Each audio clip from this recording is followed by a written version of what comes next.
Yo guys, welcome to the Zelda fiction. Today we are gonna see, what if Naruto got harem with Fem Juubi, Fem Kyubi and Yoruichi. Huge shout out to Fanfic Love R 2017 for this story. If you end up liking this video, please consider subscribe, so without further ado, let's get into the video. 10,000 years ago. A young orange-haired boy unleashed his final assault upon his enemy as the sky turned dark black. This young man's name is Ichigo Kurosaki. However, while his enemy is dead, the consequences of unleashing the final Jutsuga Tensho known as Mugetsu were grave. The attack used all his power, but his life as well, so unless he received some sort of divine intervention he would die never to be reincarnated as he faded into oblivion. Little did he know that divine intervention is exactly what he would receive. As he lay there dying, all his friends and family are there with him. "Kurosaki-kun, please don't die," Orihime said with tears in her eyes. "I'm sorry Orihime, but I knew the risks when I used that attack to finish off Aizen. I knew this was a one-way trip for me, but maybe I'll see again in the next life." "Ichigo," he said with a smile. Little did he realize just how true that statement was. "Kurosaki Ichigo, you have done the Soul Society and the world of the living a great service. I don't know how we can repay such sacrifice, but if it is within my power, please ask." The head captain asked, kneeling down to take Ichigo's hand in his as a comforting gesture. Ichigo coughed while squeezing the head captain's hand. "I can already feel my life fading, so listen to me Gramps, and listen well. I want every single one of those Tuckers in Central 46 that call themselves a government executed and removed from power. In their place, I want a truly noble governing body installed but watched over by the Gate 13 to ensure the mistakes of the past don't happen again. Next, I want the records of the Vizards, Kitsune, Tessai and Yoruichi wiped clean of any wrongdoing and their positions within the Sarate restored so they may return if they choose. Finally, watch over my friends and family for me and ensure that nothing like this ever happens again. I also want you to pass on my values to the next generation of Soul Reapers. When they graduate from the academy, tell them this primo genera micarum dine postmortem, for it is at the core of all my beliefs," he said. "But, what does it mean Ichigo-kun?" Yukitake asked. Ichigo looked at him, forcing himself to remain conscious long enough to answer his question. "Family first, friend second. Then yourself," he said as the life finally faded from his eyes. The ones that took it the hardest were Yoruichi, Rukia, Orihime and his sisters. They were all openly crying at Ichigo's sacrifice. Just then, there was bright flash and a new person had joined the grieving party. Who are you?" a grieving Yoruichi asked. "Forgive me young one. I couldn't help but notice this young man give his life for the sake of his friends and loved ones, and I just had to come down and pay my respects. It amazes me that he could generate that kind of power without even a proper Zanpakuto. Not only that, but to be so noble and self-sacrificing and without an arrogant bone in his body, such a unique quality that is rarely ever seen these days. Oh, where are my manners? My name is Amaterasu, primordial goddess of creation and the universe," she said. The collective gasp was heard all around as she introduced herself. "Now that we know who you are, why are you here?" Karen asked with tears in her eyes. "My apologies little one, I came to collect his soul for reincarnation," the goddess replied. "But we thought the final Jutsuga Tensho destroyed the soul of the user, so reincarnation wasn't possible," a shocked Isen said with a raised eyebrow. "Normally you would be correct. However, when there is a noble sacrifice involved, I can override that," she replied, and with snap of her fingers, she collected his soul. "There we go, and now since that is done, one final bit of business, then I shall take my leave." "Wait. Will we ever see him again?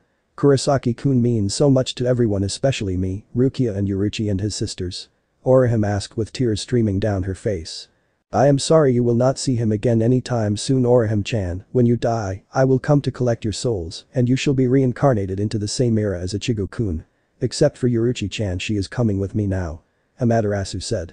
"Why me and no one else?" Yoruichi exclaimed with a panicked look on her face. Now Yoruichi-chan, calm down please. You do not realize this, but your title Goddess of Flash is actually quite appropriate and not for your propensity to tease Ichigo-kun by parading around the house naked, but for your speed in Shunpo and because you have divine blood flowing through your veins. Did you know that the very first members of the Shihoin, Kichiki, Kairaku, Yukitake, Fan, Shiba and Yamamoto clans were demigods, and your clan is of my blood. It is why you are given the title Sacred Armorers, as you guard all of the divine artifacts, but also your speed was inherited from my son and I, as well as your own hard word. The first Shihoin was my son, his name was Yashiro, as well as Captain Yukitake's namesake. His speed and mastery of Shunpo were worlds apart from your and Captain Soifan's. It was him that made Ho-Ho mastery a requirement to join the punishment force. I sent him here when he came of age and he started the Shihoin clan shortly thereafter. I do not have a last name, so he created the surname Shihoin because he thought it was cool. By all rights that makes me your great-grandmother 22 generations removed. Amaterasu said only to receive a hug from Yoruichi. But what does that have to do with the rest of us? Soifan asked. That brings me to my final bit of business. Each of the clans I mentioned have 5 years to honor young Ichigo's dying wish, and after that I am bringing you back to the realm of the gods. We gods miss our grandchildren and we want you all back home with us. This and you will inform Kukaku and Ganju about everything that has happened and move them to Karakura town with you where I will pick all of you up in 5 years.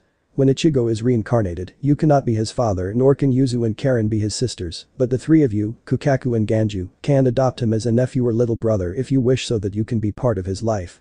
As for the rest of you, I am sorry to say that because you are demigods of minor gods or gods that have already faded, you will not live long enough to see his reincarnation, but I will reincarnate you into someone close to him and allow you to leave his reincarnation a gift of your choosing.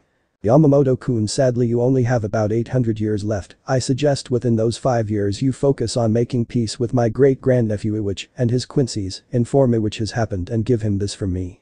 This technique should help you enter the shadows of Soul Society, and she tapped his forehead giving the needed knowledge. Goodbye everyone, I will see you in 5 years. She said, handing him a glowing golden orb before disappearing in a golden flash. 2 years later. Yamaji, is it time to complete Ichigo's requests? Kairaku asked. It is. It's just that, what I am about to do I wish I didn't have to. However, Lady Amaterasu demands it so I have to.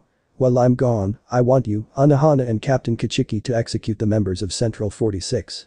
He said, tapping his cane before entering the world between the Soul Society and the real world, the Shadow Realm. Halt. Who goes? A low-level Quincy shouted. I am Captain Commander of Gate 13 Shijikuni Genryusai Yamamoto. I have come on urgent business to speak with Iwich, please let him know that I am here. Yamamoto replied. Hi. Right away sir. Said soldier exclaimed before running to tell his master. My lord, a Shinigami has arrived and wishes to speak with you. It sounded urgent. The soldier said. Very well. Show him in. Iwich replied. Jugram, when our business is concluded kill the Shinigami. Yes, your highness. Jugram replied. Doors to the throne room opened and every Quincy there was speechless to see who it was. Yamamoto. What are you doing here? Iwich exclaimed drawing his blade. Old Iwich. I didn't come here to fight. Was the captain's reply. Then why are you here? The Quincy king asked with a questioning but confused gaze.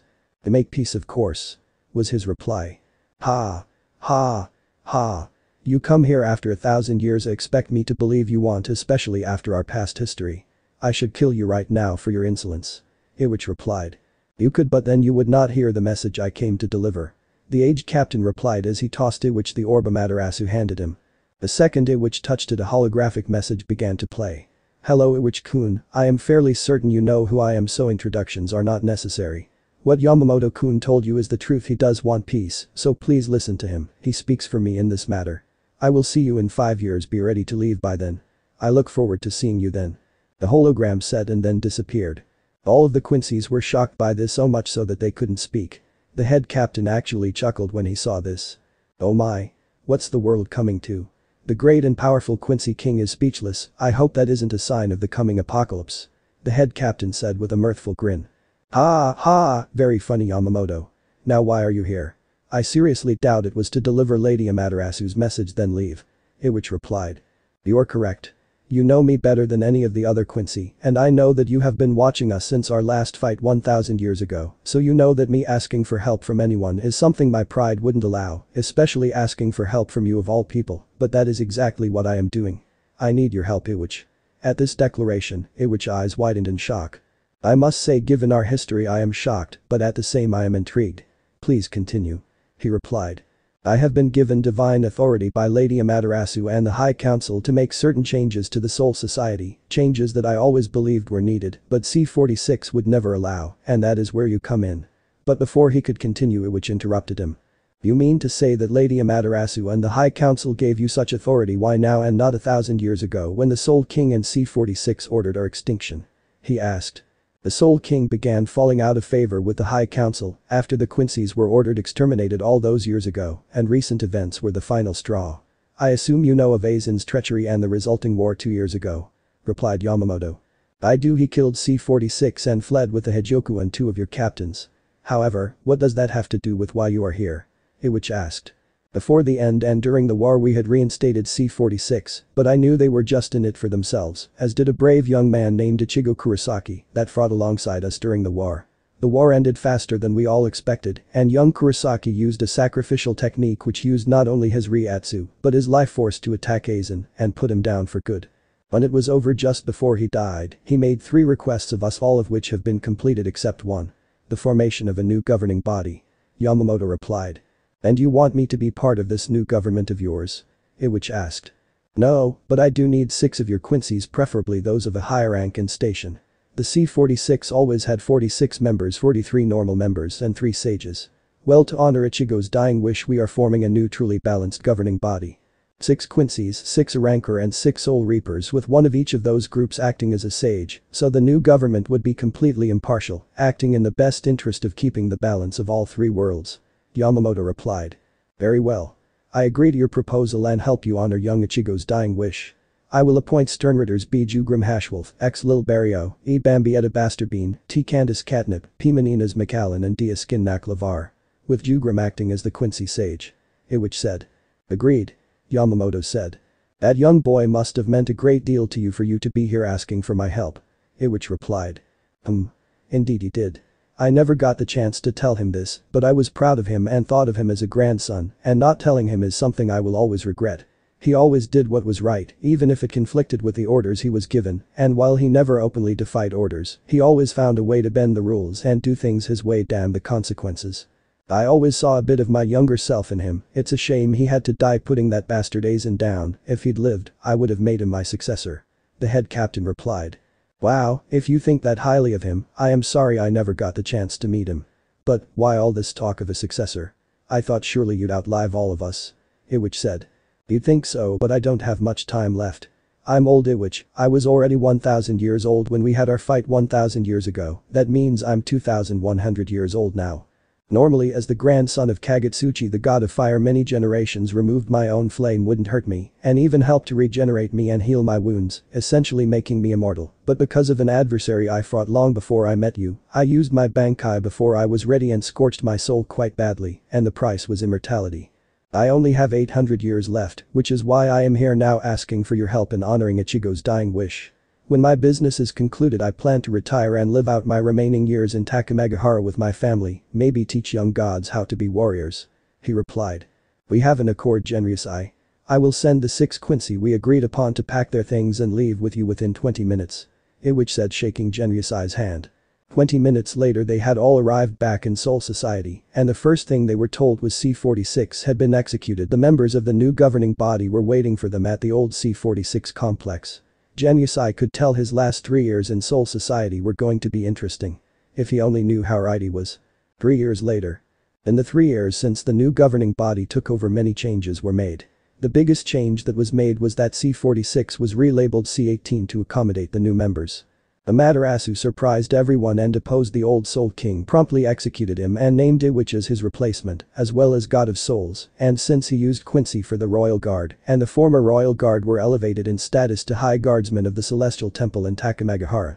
Any laws the old C-46 passed were repealed and thrown out, and new more lenient ones put in their place. Amaterasu and the gods came and got their grandchildren 6 months earlier than expected. After that everyone lived happy lives. 7,395 years later in Takamagahara. Well, sister, has it happened yet? Tsukiyomi asked her sister. Yes, it has. That bastard sage has sealed Kagaya-chan and the Juubi in the moon. However, before that he split the Juubi's power 9 ways and created 9 demonic beasts. She replied. So, what are we going to do? Tsukiyomi asked. First, we are going to wait until that fool is dead, and then we will get the tailed beasts' help in reviving their grandmother. Amaterasu replied. But Hagoromo Otsutsuki, that bastard sage, has the Rinnegan. He will become a god upon death, and not even we can stop it. The moon goddess exclaimed. But that is where you are wrong, sister.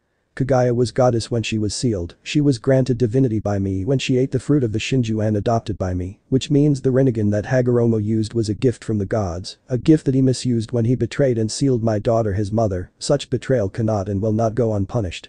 When he dies, he will spend the rest of eternity in our sister's cold embrace, and there is nothing he can do about it.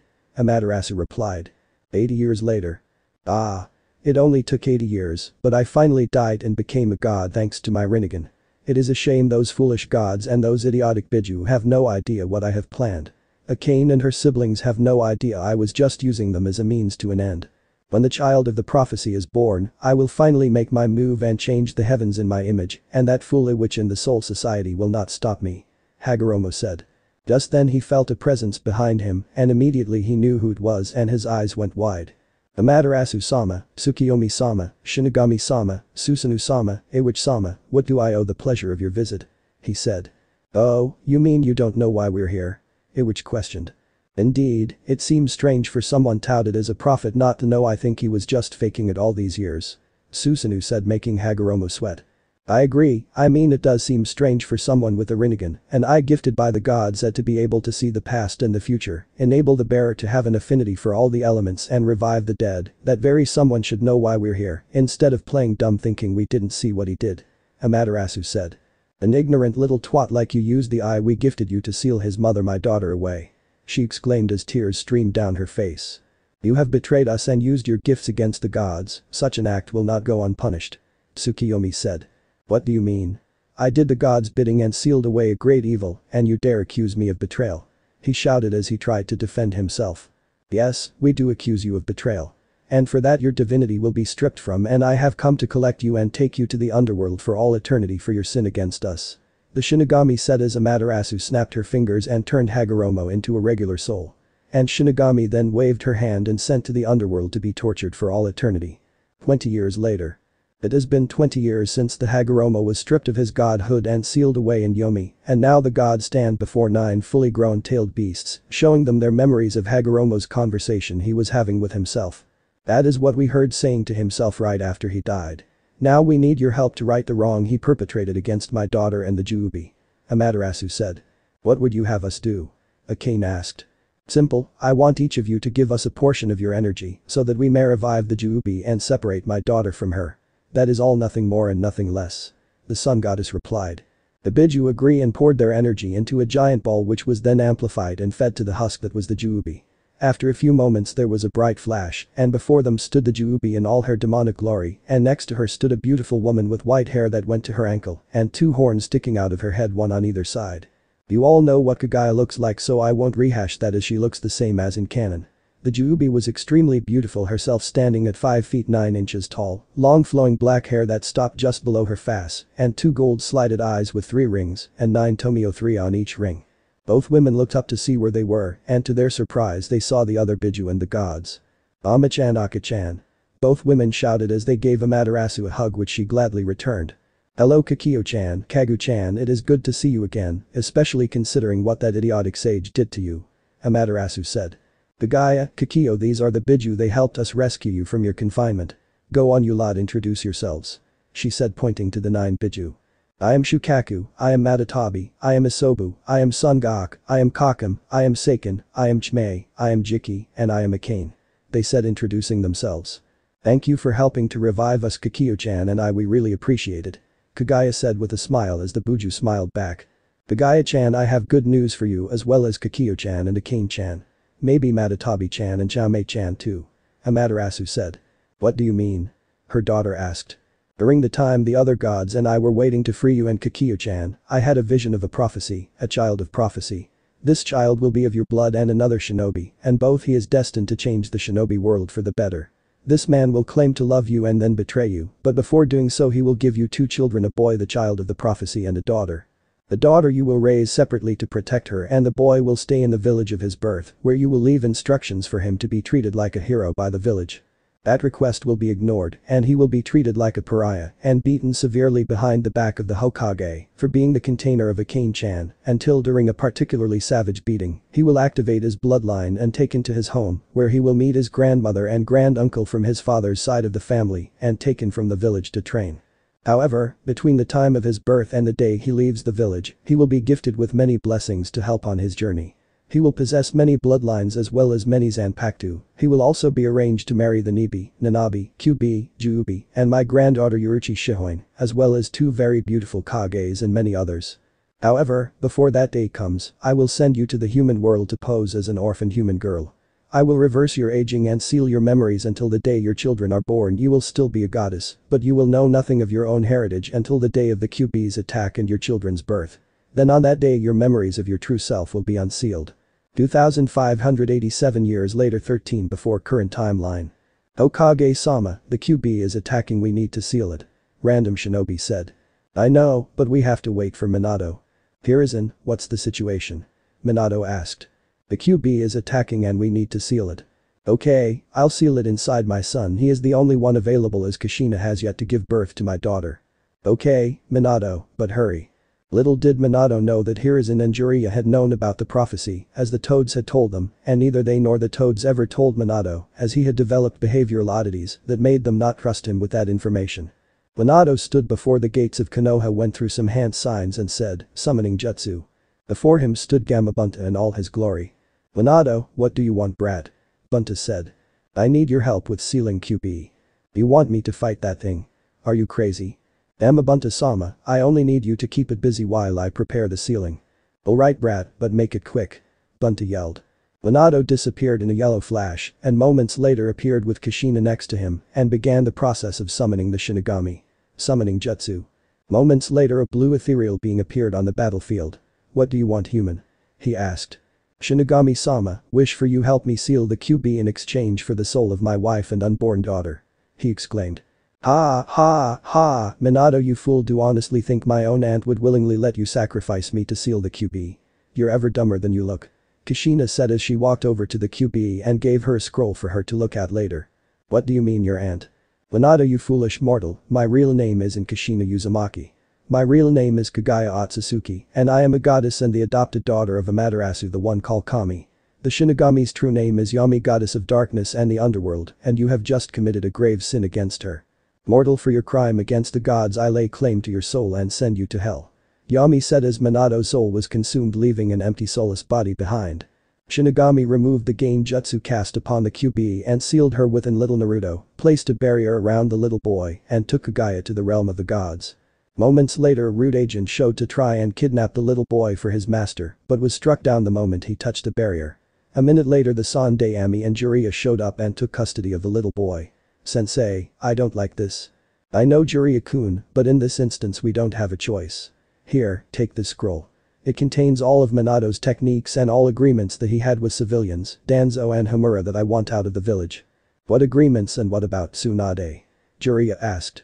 Minato had several agreements with Kakashi and the people I mentioned that upon his death, he would leave them everything and leave his children with nothing. Little did he know that because of him taking the Namikaze name he was considered a commoner, and when he married Kagaya he married into royalty, and the Otsutsuki absorbed all Namikaze assets, making him the Otsutsuki clan head in title. Only meaning he had no right to give anyone anything with Kagaya's approval, so in essence he not only broke clan law, but committed treason against the village and the Fire Country. Furthermore, as far as Tsunade is concerned, she is his fiancée, but I have no doubt that a root agent has recently been dispatched and informed her that Kagaya and Naruto are dead, so she won't return to the village. For now, Jiraiya-kun, I want you to maintain your spy network and I'll look after Naruto-kun. Tsunade will be told the truth when the time is right and not before. Now before Danzo or the civilians show up you need to leave. He said as Jiraiya nodded his head and shunshined away. Naruto-kun, I know the village will not honor your mother's wishes and the clans and myself will protect you as best we can, but your life will have a lot of hardships. I only hope you can show the mental fortitude to handle them all. Hiruzen thought, looking at the sleeping baby in his arms. Streets of Konoha. It has been 8 years since the kyubi was sealed inside an infant, said infant's name is Naruto Uzumaki. We find young Naruto running down the street being chased by a mob of civilians and shinobi that hated him. Come back here, demon. Yeah. Come back here so we can finish what the fourth started and send you to hell where you belong. The group of civilians and shinobi shouted as they cornered the little boy in an alley.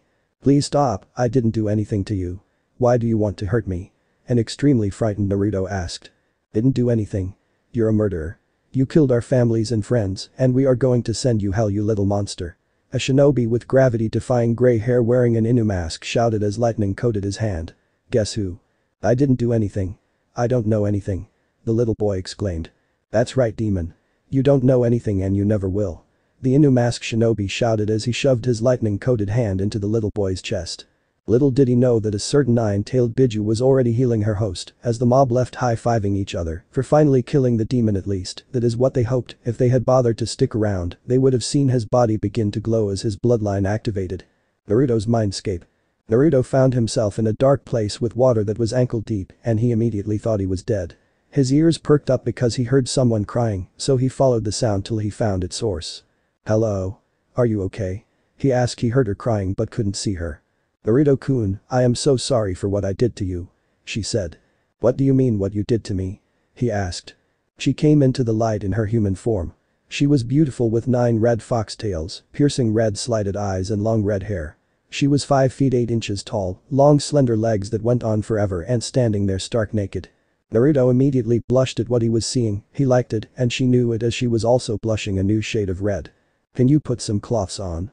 Naruto asked as he turned around to let her do so. "Is this better, Naruto-kun?" she asked. He nodded and asked, "Who are you?" "My name is Akane and I am the 9-tailed fox and the reason for your life up to this point." "The kyubi?" Naruto exclaimed in fear. "I thought the Yondaime killed you." "No, Naruto-kun, the Yondaime didn't kill me as you can't kill a being of pure energy." "Naruto-kun, do you know anything about your family?" she replied. "No, every time I ask Jiji or Kaharu-bachan they tell me they don't know. I know they're hiding something from me, I just don't know what," he replied. "Indeed, they are. However, things concerning my attack on the village 8 years ago have been hidden from you and the general populace," she said. "But why would they hide things from me and everyone else?" he asked. Over the next few hours she told him everything from the attack 8 years ago to her being one of his future brides and what his bastard of a father tried to do to both him and his mother. And like she predicted, he was more than a little pissed, but the anger wasn't directed at her, his mother, his Jiji and Bachan, but solely at his father and his co-conspirators. He reached up to remove the sealed tag on the front of the gate when someone grabbed his hand and pulled him away. "Who are you?" Naruto exclaimed.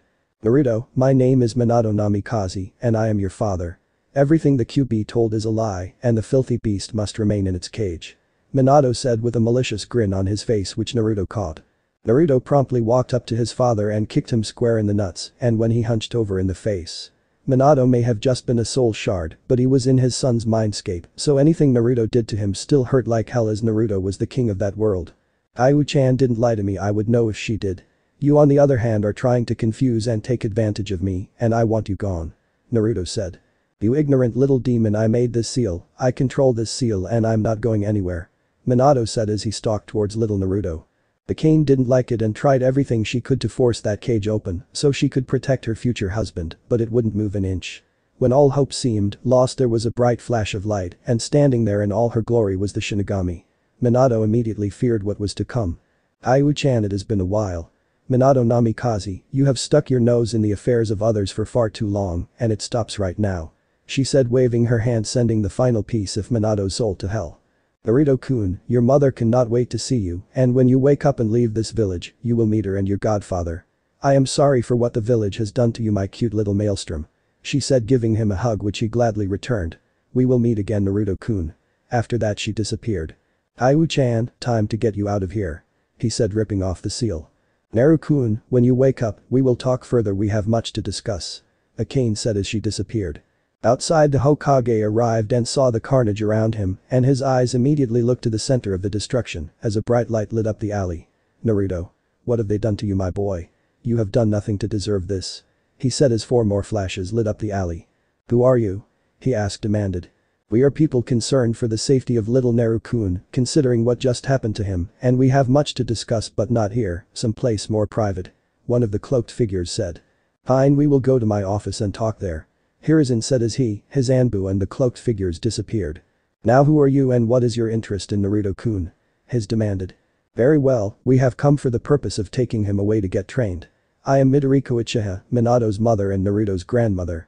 This gentleman next to me is Madara Uchiha, my brother and his grand-uncle. This beautiful woman to my right is the Juubi no Okami, also known as Kakio Otsutsuki, the 10-tailed wolf and one of Naruto's fiancés, and finally the beautiful red-haired young lady to her right is Akane Otsutsuki, also known as the 9-tailed fox, also one of his fiancés," Midoriko said. Hiruzen and his Anbu had their jaws on the and not more than a minute after introductions were made, Midoriko threw a kunai into the far left bookcase and everyone watched as a blank mask Anbu fell out as everyone looked at her with amazement. "What? I did say that we had to talk in private, didn't I? Having one of Danzo's root spying on us is anything but private. She said as Naruto began to stir. If I may, would it be alright if I sent for others that care for Naruto? Hiruzen asked the female Uchiha getting a nod. Nico, would you get me Elder Kaheru, Kurenai, Anko, Hana Inyazuka and the clan heads and remove your mask when you return? He said. Yes Hokage-sama. She replied. A few minutes later she returned with the mentioned individuals and removed her mask. What's the deal old man? I was just about ready to go to sleep. Anko before looking over to the corner and seeing Naruto lying there with a fresh circular scar on his chest. Old man, what happened to him?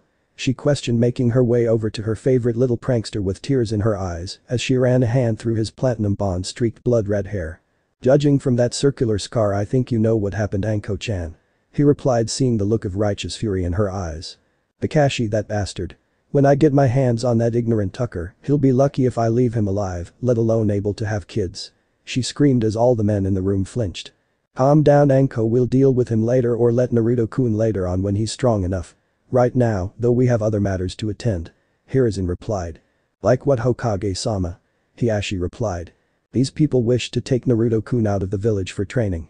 He said as then explained who they were. So, you're the ladies his mother told us about. Madara said. Is Kagaya-chan okay? Kurenai asked. Yes, she is. She was severely weakened after giving birth to Naruto and his sister and had to spend all these years in the realm of the gods, but she is fine. However, she is extremely pissed at what this village has done to her son and has said that the ones responsible will pay dearly for it even if it means turning all of Konoha into a smoldering crater. He replied as Naruto woke up. Gigi, what's going on and why am I not dead? He asked. Naruto-kun, good to see up my boy. Who do you feel? Hiruzen asked. I'm fine, angry but fine. He replied. Hiruzen flinched at that statement, hoping his surrogate grandson wasn't angry with him for lying to him all these years, as a happy shout rang throughout the room. Akin-chan. Kaheru-ba-chan. Naruto shouted as gave them both hugs. Naruto-kun, are you okay? Kaheru asked. No, I'm not. Stupid villagers were being mean to me again. He shouted. Just because kyubi was sealed inside me doesn't mean they should hurt me. He said with tears in his eyes. I know kiddo. But you're here and you're okay and that is all that matters. She said as she hugged him tight. Everyone who saw this was smiling and started tearing up as they watched a touching scene before them. Gigi, who are these other people and why are they looking at me like they know me? He asked. As Gigi went into the long story about who the newcomers were and how he had standing marriage contracts with the other young ladies when he came of age courtesy of his mother. Naruto also found out about his mother, what happened to her and why she wasn't there, and surprisingly, he wasn't mad. He was also told of his father's treachery against him and his mother and immediately hugged his grandmother. Midoriko-ba-chan, I'm sorry dad hurt you and Ka-chan. He said. It's okay Naru-chan, he got what was coming to him. She said. Your mother can't wait to meet you, neither can your sisters. His eyes went at that statement. My Ka-san and my sisters. Yes, here's a picture. She said, pulling him into her lap as she showed him a picture. See, this pretty lady here with the white hair is your mom Kagaya, the other young woman with long black hair is your stepsister is Naruko, and the little girl with long red in a ponytail is your little sister Natsumi. She said. Who are these people? He asked. Well, let's see. The tall and short young ladies with black hair are your aunts Karen and Kukaku Shiba, and the one with auburn hair is your aunt Yuzu, the man next to her is your uncle Isan, the woman next to him is his wife and your aunt Misaki. The woman next to her with black hair is your cousin Soifin, and finally the woman next to her with long purple hair is Yoruichi Shihoin, one of your fiancés. She replied. She's pretty. He replied with a noticeable blush. Indeed, she is. She replied with a chuckle. Madara, who had left the room with an ANBU to get Naruto's things, had just returned. Naruto-kun, you ready to go? We have a lot of training to do and you have family to meet. He said. Madara, how long will you be gone? Hiruzen asked. We will be gone for 6 years so he can take the academy graduation exam when he returns.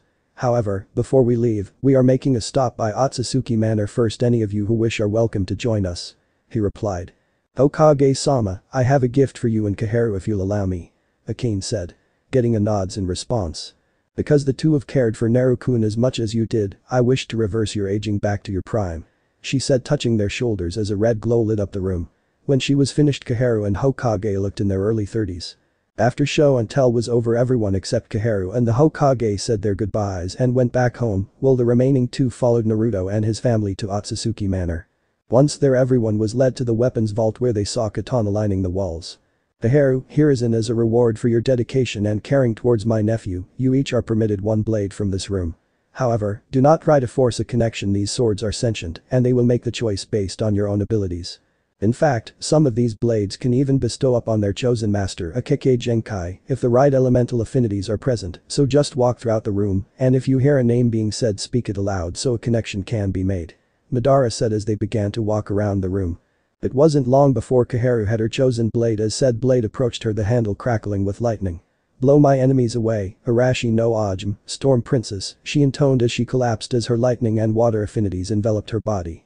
Next it was Hiruzen's turn to choose his blade. He had extremely high affinities with fire and earth, so any blade he received would probably be an earth blade, fire blade or a combination of the two. Like Kaheru, a blade lit up a bright reddish-orange color and presented itself to him. Smother all of creation in molten rock, Kaizen no Kami, volcano god, he intoned, and shortly after he collapsed just as Kaheru did. Madara Oji-chan, are Jiji and Kaheru-bachan okay? Naruto asked, giving his uncle a pleading look. With a smile and a ruffle of his nephew's hair he said, yes Naruto-kun, they are just fine.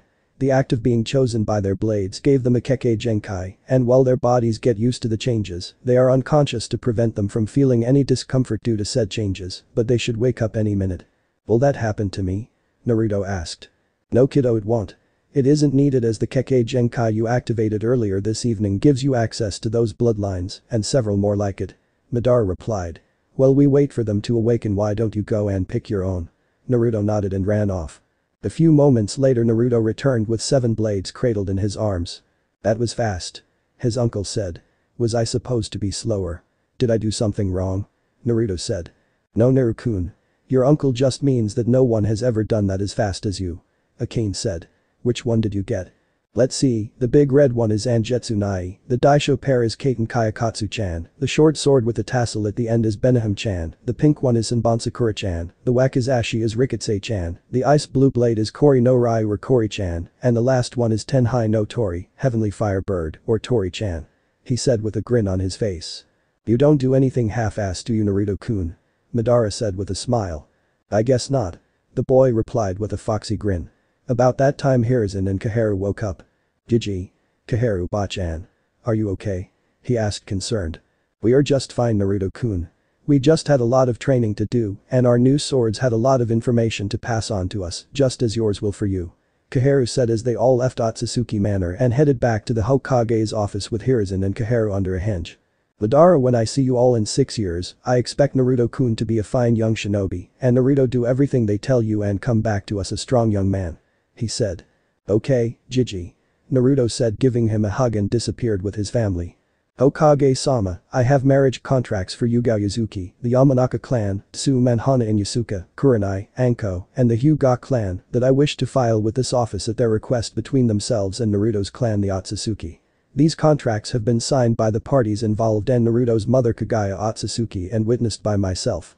Kaheru said. Very well, they have been so entered and until further notice they will be kept under lock and key. Hi, Hokage-sama. She replied. Naruto and his family had just left Konoha when his uncle and grandmother sat him down and told him everything about what his father and Minato's father had done to their family. Flashback no jutsu. Naruto-kun, I know you are wondering why your father isn't held in very high regard with your grandmother and your Jiji back home. It is because Minato and his father did some very bad things. Madara said. Like what? Naruto asked. Naru-chan, Minato's father, your grandfather, was a deceiver and a liar. When he saw that I was an uchiha, he used a fuinjutsu to cast a powerful game jutsu on me called Jigoku, no Imna Sekai non or Nirvana of a hellish worldscape. He did this to restart the Namikaze clan with Uchiha genes to be the ultimate clan of fuinjutsu users. However, what he didn't realize is that the Uzumaki and Otsutsuki would always outclass him in the areas of fuinjutsu and kinjutsu.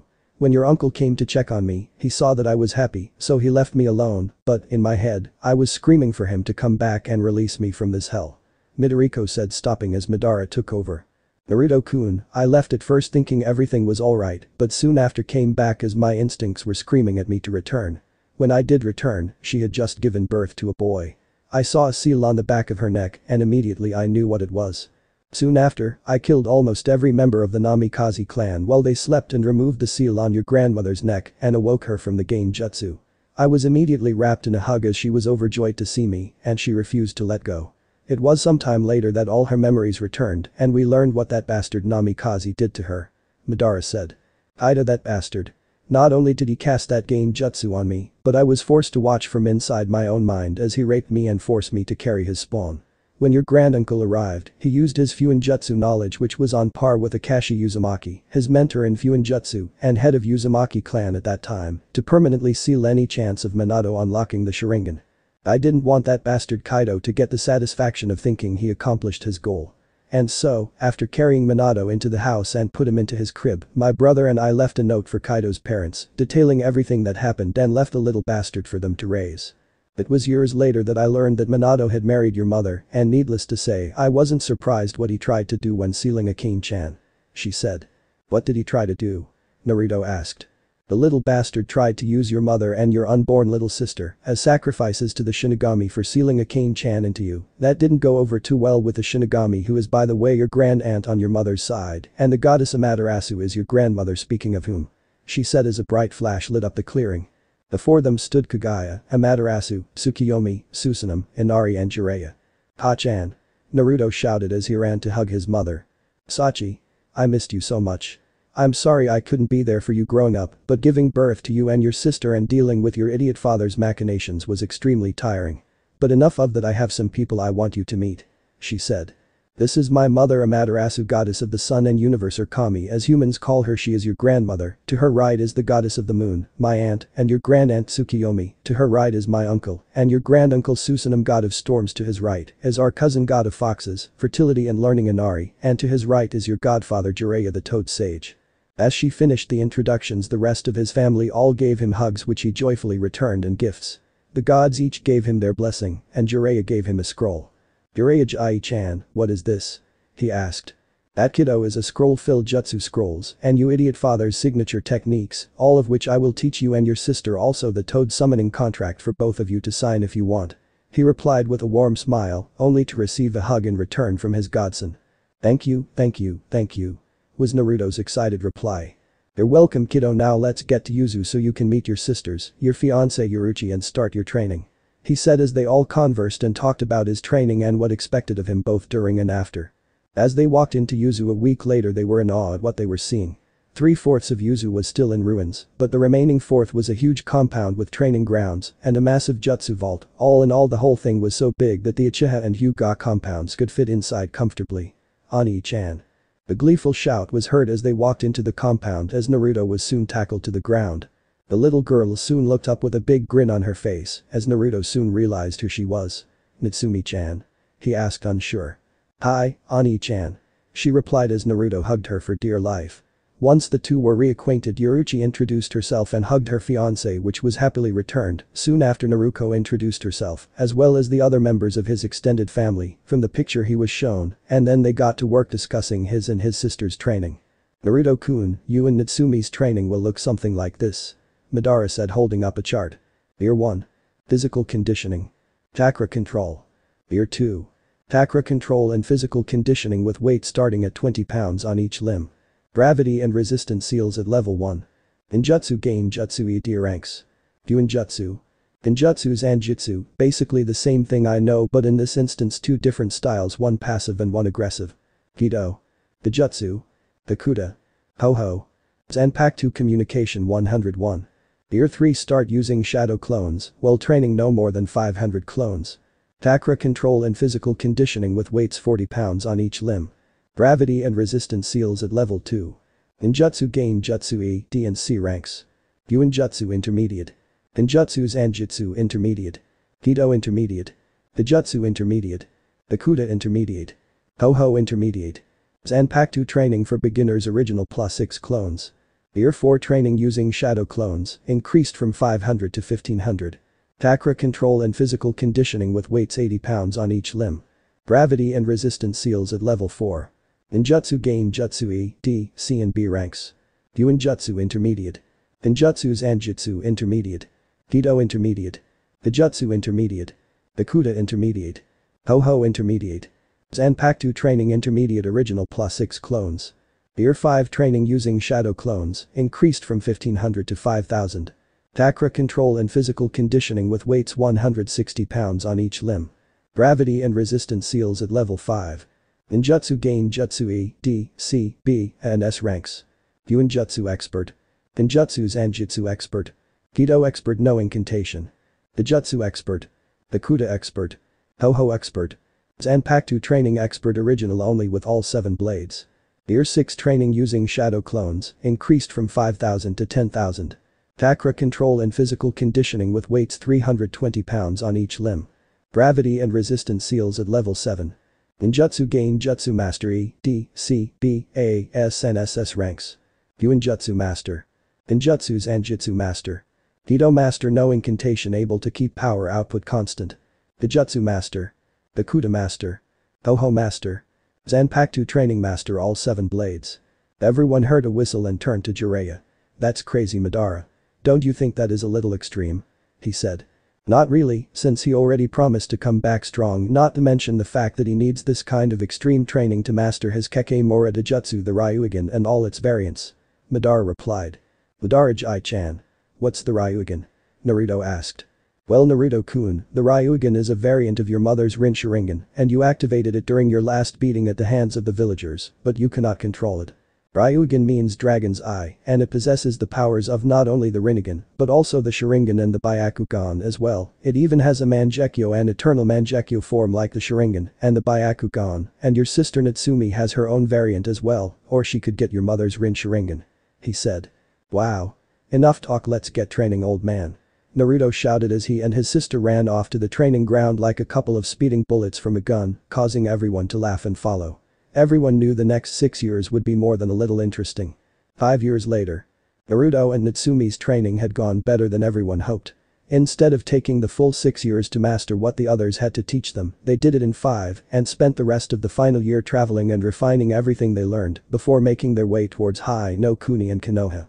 He and his sister not only mastered their bloodline, which in Natsumi's case was the Rin Sharingan, but they almost mastered their Zanpakuto as well. In Naruto's case most of them, he had mastered Zangetsu, Senbon Sakura, Kaiten Kayakatsu, Benihim and Kori no Rek. Rikitsei and Tenhai no Tori had told him that due to the fact that they were the most powerful multi-elemental and fire elemental blades in existence, mastering them would take longer, at least another year and a half, but it largely depended on him, but they were honestly unsure due to the fact that his powers had not yet matured to the point where they could gauge them properly, which he was fine. But saying he wasn't in any hurry, that he was strong enough for now. He had figured out some tag team techniques with his sister using his wind element technique, combined Natsumi's Tobium, to make them all more powerful, which they were both giddy over. During their training, Naruto and Natsumi were given many contracts to sign: the toads by Jiraiya, the fox contract by Akane, the tiger contract by their mother, the wolf contract by Kikyo, and finally the dragon contract by Susanoo. To say that they were ecstatic would be an understatement. They were elated to know that 4 of the 5 contracts they signed were 4 of the 5 legendary contracts that only the most worthy were allowed to sign, with the only one missing being the Phoenix contract, which they vowed to find and sign. Now normally one person, let alone 2, wouldn't be allowed to sign so many contracts due to contractual conflicts, because only one contract can be signed by one person at a time, but because of their bloodline and being the offspring of Kagaya Otsutsuki and the grandchildren of Amaterasu and the niece and nephew of so many others, the summons already saw them as worthy summoners. As such, each of the boss summons gave them each a tattoo that could be used instead of using hand signs. Flashback no jutsu. Natsumi, Naruto, come here a second. Jiraiya called out. Hi sensei. They replied and came running. But now.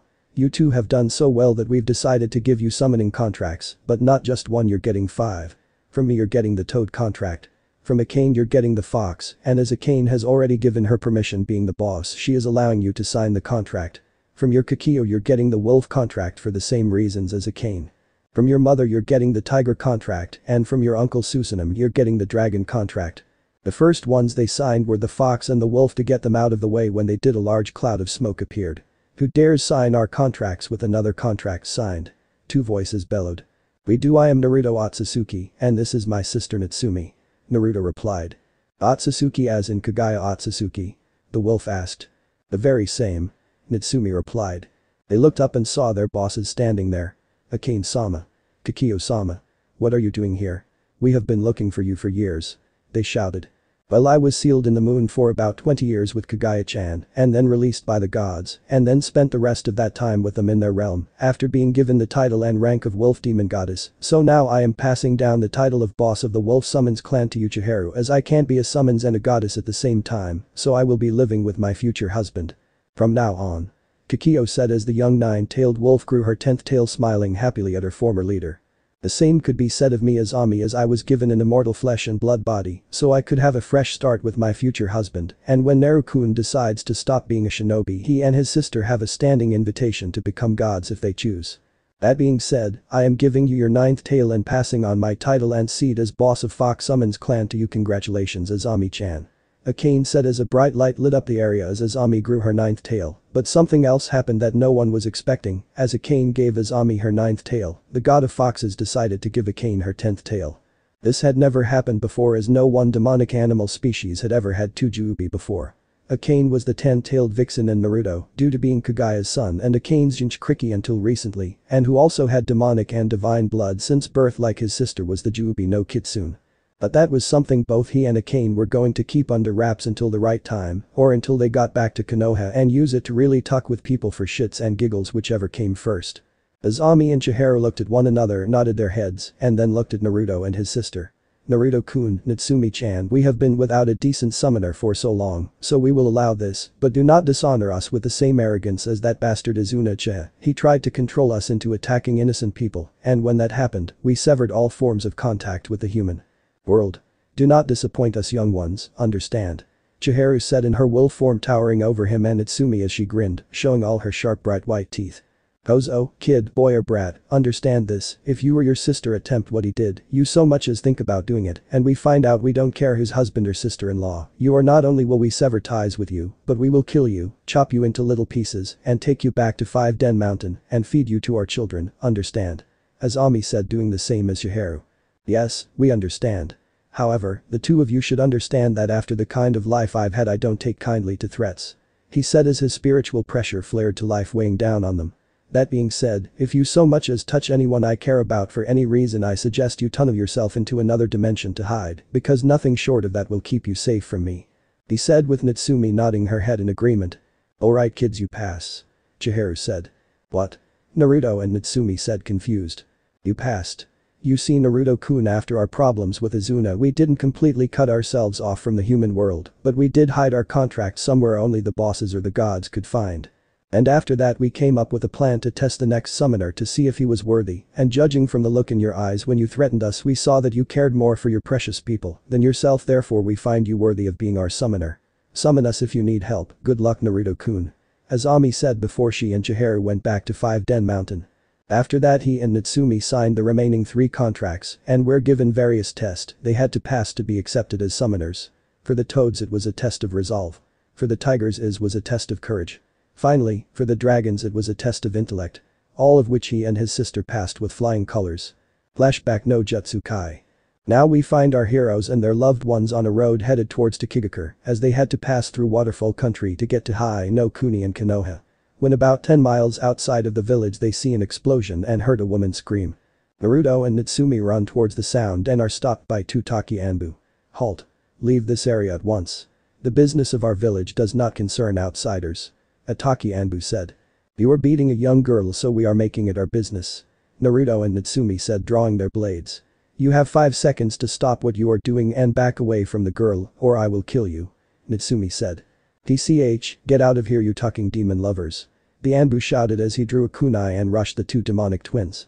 You got that wrong, we aren't demon lovers, we are demons, you ignorant fool. Naruto said as he and Natsumi revealed their demonic features. Naruto showed that he had blood red ears and 10 foxtails with platinum blonde tips. His sister Natsumi had platinum blonde wolf ears and 8 tails with purple tips. Well. Look here boys, more demons for us to kill. Hold still, freak, I will try and put you out of your misery as slowly and painfully as possible, then the boys and I will have some fun with you women. Once we are done breaking them, they will be our personal tuck toys. The Anbu said. Now anyone that knew Naruto knew that was something that you just didn't say in front him. Oh no, here we go, you really shouldn't have said that. Yoruichi said. Why not, babe? You are gonna be my woman after we kill these 3 demons. A random Taki Nin replied. I doubt that. For one thing, I can tell by your posture and how you carry yourself that you like your friends are a beat that has never had a real woman before, so I know for a fact that you could never satisfy me. Naruto-kun has many times and it felt so good.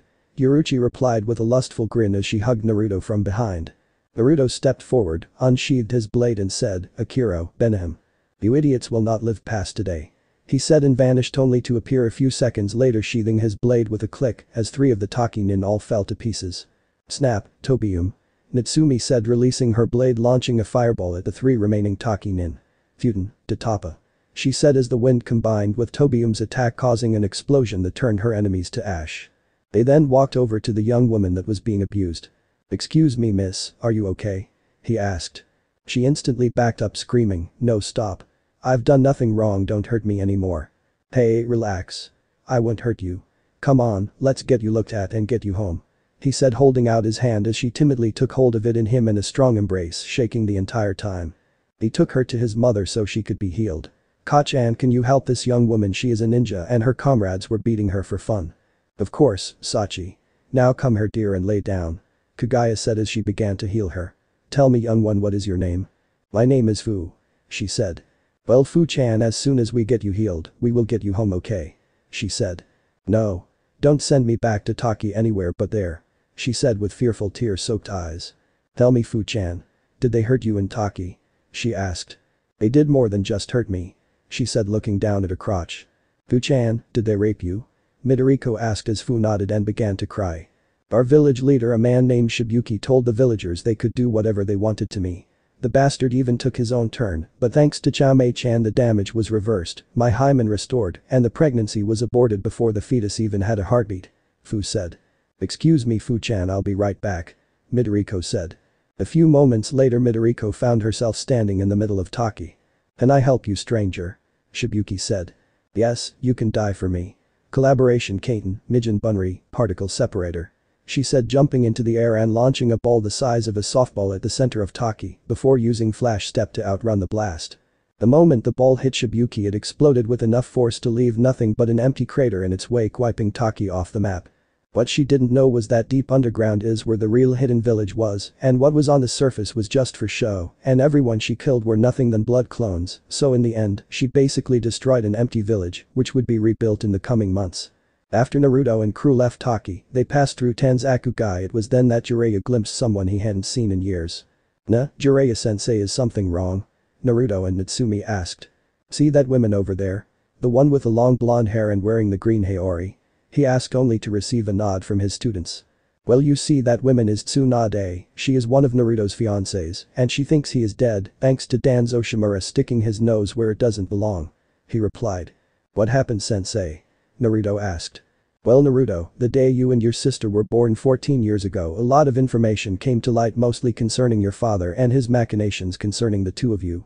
Anyway, once the Nine Tails was sealed, Danzo sent one of his rude Anbu to Tsunade and his fiancée Inkiri, a beautiful woman named Mei Terumi, to inform them that you were dead. Also, he could turn you into a weapon, as he felt a Jinchuriki had no right to a family or happiness. Needless to say, I was pissed. He even tried the same tactic against my daughter, but I kept her in the loop, so she knew it was complete bullshit, and about a year ago I contacted Mei and told her as well as the Kiri civil war had ended, so now she knows as well, but I did tell her to play it off until she comes to the Chunin exams in Konoha in 6 months, so don't be surprised if she walks up to you and sticks her tongue down your throat. Now, if you'll excuse me, I must also inform a certain slug princess, no doubt she will be pissed," he said. No, Mei will not be Mizukage. I am giving that title to Zabuza. Tsunade," Jiraiya shouted, getting her and Shizune's attention. "Jiraiya? What the hell are you doing here? If the old monkey wants me back in Konoha, the answer is no.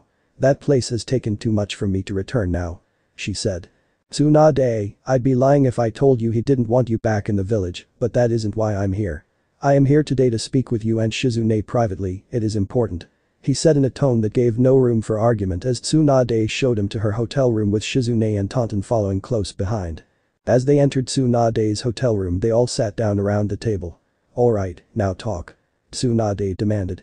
"Very well, but first I need the two of you to understand that, sensei, and I kept many secrets from you, not because we didn't trust you, it was everyone else we didn't trust," he said, handing her a scroll. As she and Shizune began to read, her eyes went wide. "Are you serious, Jiraiya?" Minato tried to use his own children as a sacrifice to the Shinigami, but why his children, especially our Naruto-kun, were already dead, so what would the Shinigami want with dead children? Unless she stopped. As she and Shizune looked at Jiraiya, the answer they both had hoped for could be seen in his eyes. That's right, Tsunade. Naruto, Natsumi and Kagaya are all very much alive.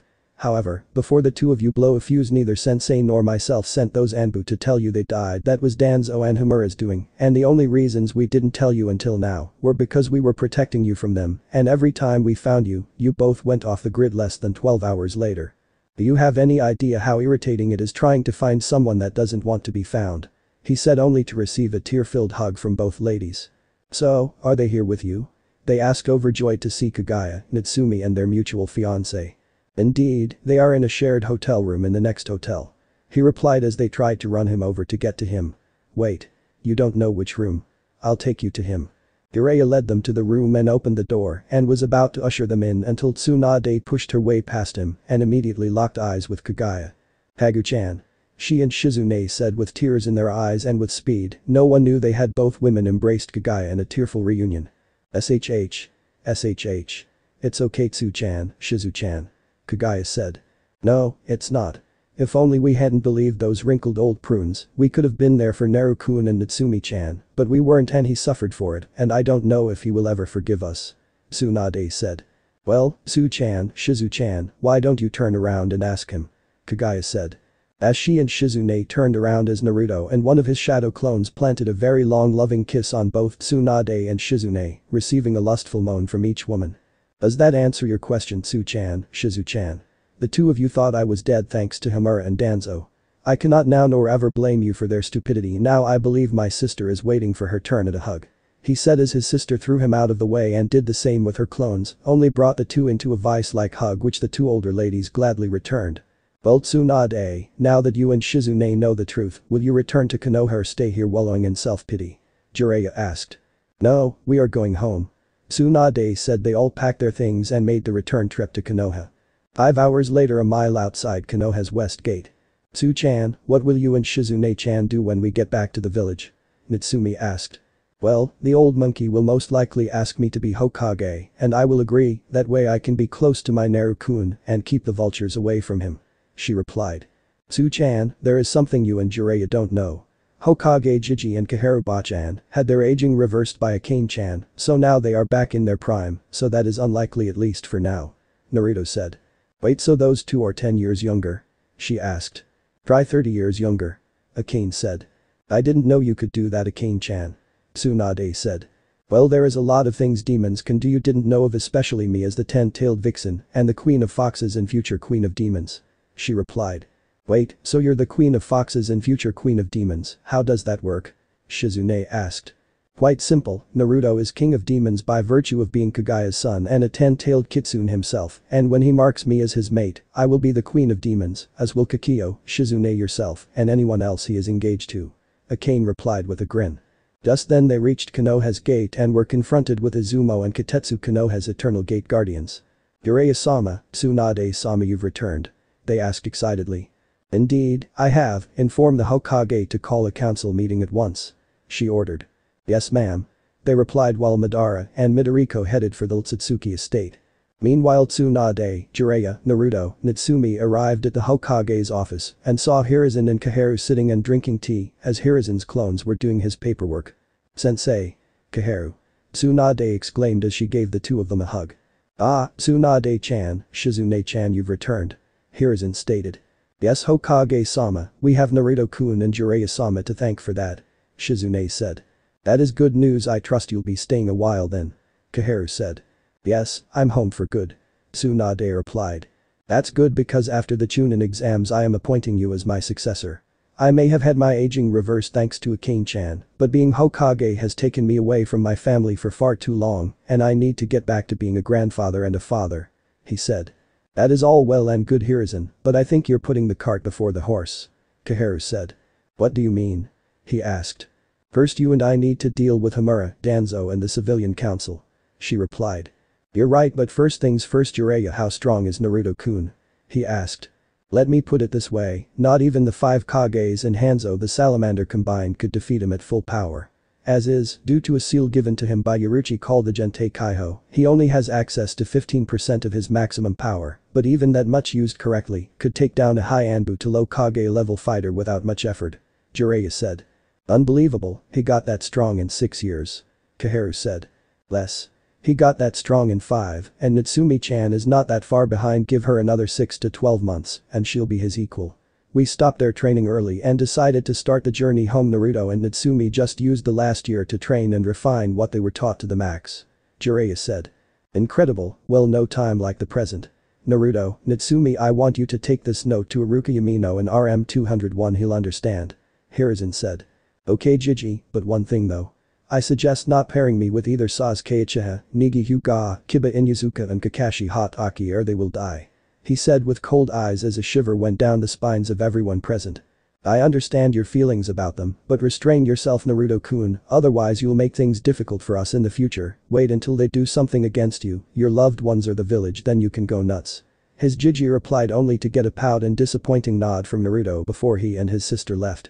Naruto and Natsumi were walking down the hall of the academy when they came upon their destination. Well Natsumi-chan, here it is, room 201, you ready? His asked. As ready as ever Nai-chan. She replied as they opened the door to the classroom. Hello, my name is Iruka Yamino, can I help you too? The now identified teacher asked as Naruto handed him the note from the Hokage. Very well, you two, welcome. He said with a smile. Would you mind introducing yourselves? My name is Naruto Uzumaki Uchiha Senjul Tsutsuki. I like my family, friends, training, creating new techniques, ramen and dango. I hate arrogant fools, most of the civilian and elder council, as well as most of Konoha for ruining my childhood.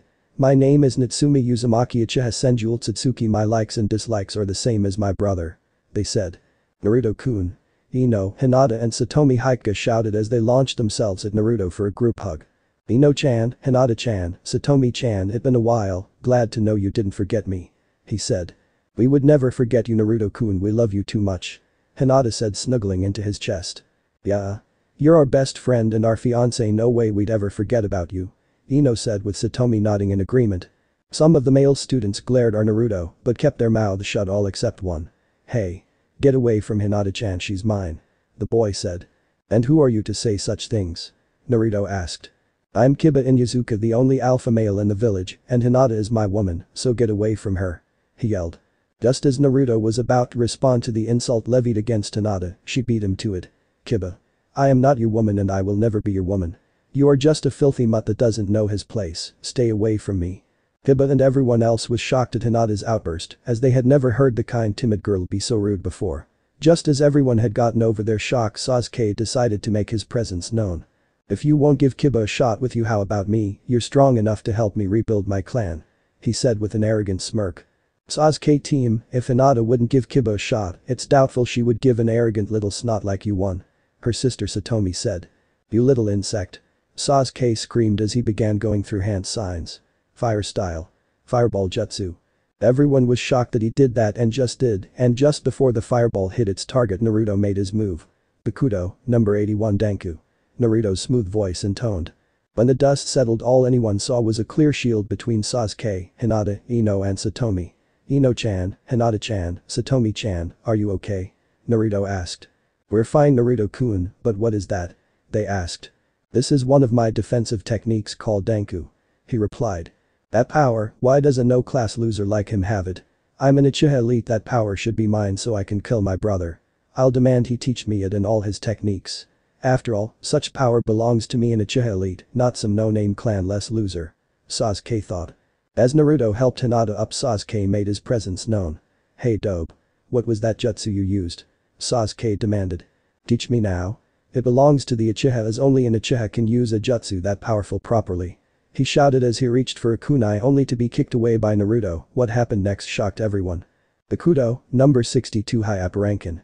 He shouted as 100 bars of white light pinned him to the wall. Dope. What the hell did you do to me?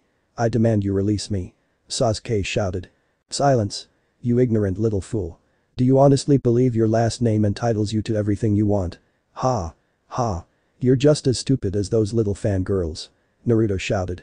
The council will hear of this, they'll make you turn over all your techniques. Sasuke said with a smirk. Oh really? Please by all means tell your precious council, I'll tell them the same thing I'm fixing to tell you, tuck off. Naruto said with a grin. Alright Naruto, you've made your point, now release Sasuke. Haruka said. Yes, sensei. Naruto said, snapping his fingers, releasing the technique. Sasuke dropped to the floor and glared at Naruto. This isn't over, dope. He said. It had better be, or next time I will kill you. I don't care if you're a Leaf Shinobi or an Uchiha. Naruto said as he grinned and flared his power before returning to his seat. Okay everyone, now we will begin the genin exam. The first part is a written exam. Haruka said as his assistant Mizuki passed out the exam. As Mizuki got to Naruto, he gave him his exam with a sneer on his face, which Naruto caught, but he also discovered the game jutsu on the page as he took his exam. It took him all of 10 minutes to complete the exam, so he kicked back and relaxed for the next 50 minutes. Alright everyone, pencils down. Haruka said as he and Mizuki collected everyone's test, but when Haruka got to Naruto and collected his test, he was shocked. Naruto, this is a Jonin exam, where did you get this? A Jonin exam, really? This was the paper Mizuki-sensei handed me, though I had to get rid of a game jutsu that was cast over it before answering any questions. He replied. Haruka turned and glared at Mizuki and said, we will discuss this later. Alright everyone, outside to the target range. He said. When your name is called, step to the line, pick up 5 shuriken and 5 kunai and throw them at the targets. Haruka said, and. The rest of the test happened exactly as in the manga anime, so I won't bother writing it. When the test was over, Sasuke made a beeline for the elders and the civilian council chambers. Meanwhile, in the Hokage's office, the Kyo, Akane, Yoruichi, Kagaya, Midoriko and Madara had arrived to give their reports about their students to the Hokage. The Kyo, Akane, Yoruichi, Kagaya, Midoriko, Madara, it's good to see you again after 6 long years, so tell me what's new. Hiruzen asked. So much that none of us know where to start. Yoruichi said. How about the beginning? That's always a good place. Jiraiya equipped only to get smacked in the back of the head by Tsunade. Very funny, Toad, just wait till I tell your wife you'll never again know the pleasure of sex or feeling of her heavenly mounds as they are squished against your chest. She replied. Jiraiya immediately paled hearing this and begged her not to say anything.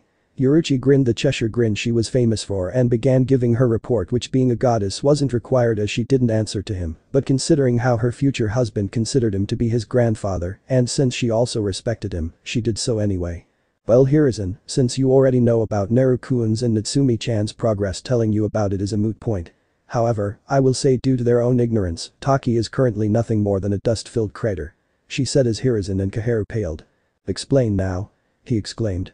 It is quite simple, on our way home this week we passed by Takigakure and Naruto happened to come upon the Jinchuriki of the 7 tails, this young lady right here being beaten mercilessly by ninja from her own village. She said, pointing to Fu. After Kagaya healed her of her injuries and returned her purity, I made my way to the village and proceeded to kill every last ninja I could find and then level the village. Midoriko said, taking over the explanation. Hiruzen, there is something I think you should know. Kagaya said. Which is? He replied. The members of the Uchiha clan that didn't want to take part in the coup d'etat 8 years ago are still very much alive. She said, shocking everyone there. What? Hiruzen shouted. Yes, about 6 months before the massacre happened, Mikoto and the elders came to me seeking my aid to stop Fugaku, his whore and the rest of the clan from doing what they were planning, and so I did, although not in the way she expected. The clan had approximately 400 members in total, 325 of which were shinobi, and the remaining 75 were civilian. Of those 400 members, I replaced approximately 157, totaling all the civilians, and 82 Uchiha shinobi with blood clones. After that I sat back and watched while Itachi and Izumi mopped up the remaining 243 clan members.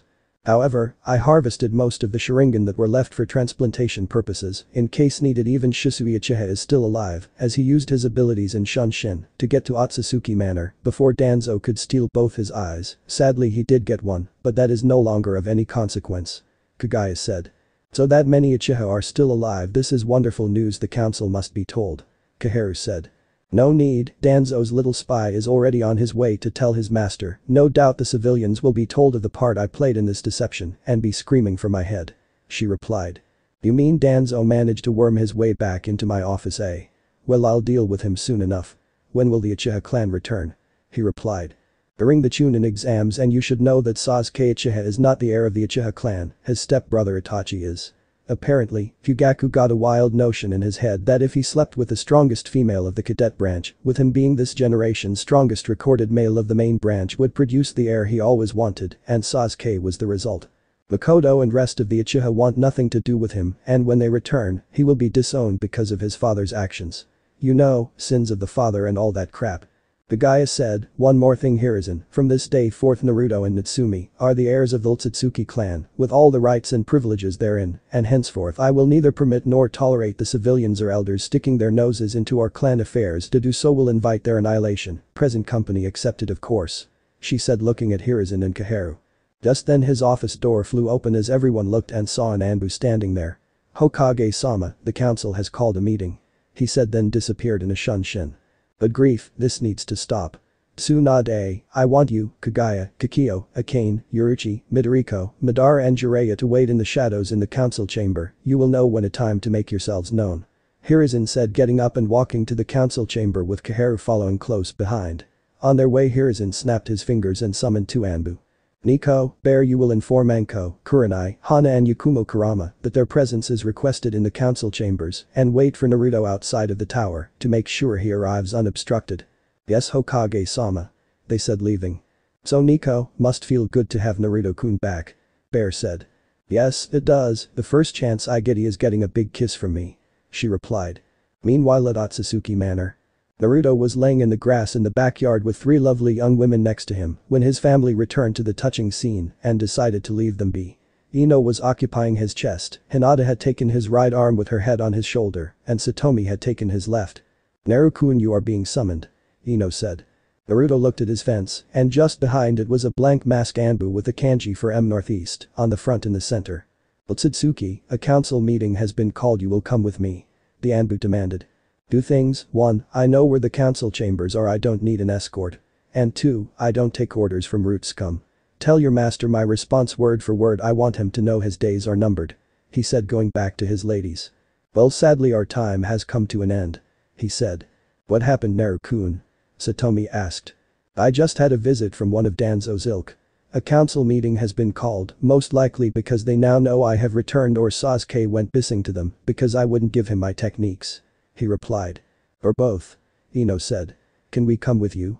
I don't see why not, however, when we get there you must stand behind your respective clans, just in case Danzo or the civilian council tries anything. He replied getting a nod from each of them. Naruto, Ino, Satomi and Hinata disappeared in a flash step and were standing outside council chambers and were about to enter when two root agents stopped him and demanded his weapons, more specifically the sword of his left side. His response was to promptly remove their heads. Neither one of his ladies batted an eye at the gruesome scene as they knew all about Danzo and Root from their parents and really didn't like them at all, so to see their fiancé kill two Root agents in cold blood without hesitation was kind of a turn on for them.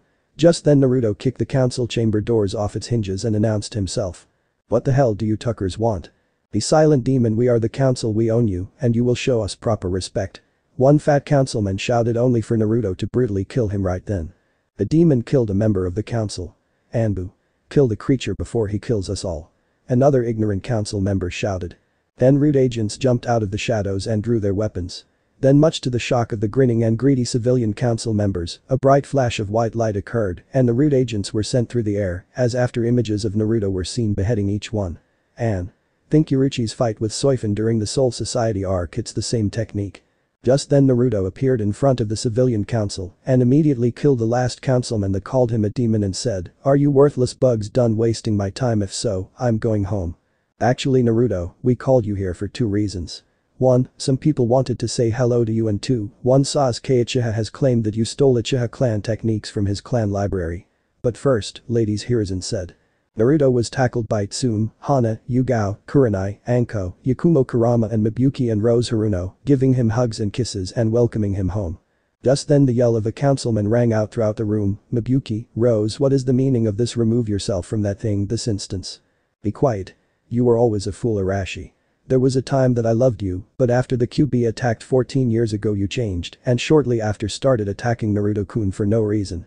It was then that Rose and I started distancing myself from you, and then I discovered that you were the one that orchestrated the mob that attacked Naruto-kun when he was 8 that almost killed him. That was when I decided that I no longer loved you and started to plan for my divorce from you. As of this moment, commoner scum, you are no longer part of the Haruno family. Mibuyuki said. Aka-chan, why? Sakura asked. Sakura-chan, come here sweetie. You see, between myself and your father I was of noble birth and your father was a commoner. When we married, clan law dictated that when he married into our family that he shed his family name and take the Haruno name as I was clan heir and next in line to be head and he would be clan head in name only. In our marriage agreement there was a clause that stated that in the event of a divorce, that your father was to lose his parental rights and be banished from the clan, with only what brought into the marriage and nothing more. As of this moment that thing is no longer your father due to violating our most basic tenet. He took part in the neglect and physical abuse of a child, and not just any child, the son of Kagaya Otsutsuki, or as we all knew her, Kushina Uzumaki, and my godson. Anne. K. Sakura's redemption right here. You mean? Sakura asked with a gleam in her eye. Yes, Sakura-chan, since Naruto-kun is my godson, that makes you and Rose his god siblings. Since he is a week older than you, he is technically your older brother in all but blood. She said, knowing that Sakura was happy as she always wanted a brother, and she promptly gave Naruto a hug. The silence in the room was palpable as no one knew any of this.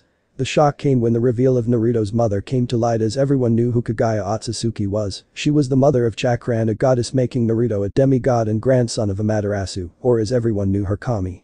What remained of the civilian council and the elders Danzo and Hamura already had an ace in hole, or at least they thought they did, and being the greedy bastards they were, decided to bring it up. I mean, Sasuke was getting his techniques, why not take their pound of flesh as well? Alright Naruto, now that is done, we have other business. Hiruzen said. Alright. The ignorant little crow thinks I will give him what he wants simply because of his family name. Honestly, the answer to such ludicrous demands is no. I will not give him my techniques, I will not teach him my techniques, and no, I didn't steal them, as they were always in the possession of my clan, and with my clan they will stay, and that is final. If we're done here I'm going home. Naruto said. Just a minute boy, you do have quite a few things that don't belong to you, and we want them returned. Danzo said. Oh, and what would that be? As far as I know everything in my possession belongs to me, so I have no idea what you could be talking about. Naruto said with a devilish smirk. I'll handle this one, Naru-kun. Kagaya said as she and Tsunade, Kikyo, Akane, Yoruichi, Midoriko, Madara and Jiraiya appeared from hiding places within the council chambers. Previously on Naruto. Konoha's Juubi no Kitsune. Oh right. The ignorant little crow thinks I will give him what he wants simply because of his family name. Honestly, the answer to such ludicrous demands is no.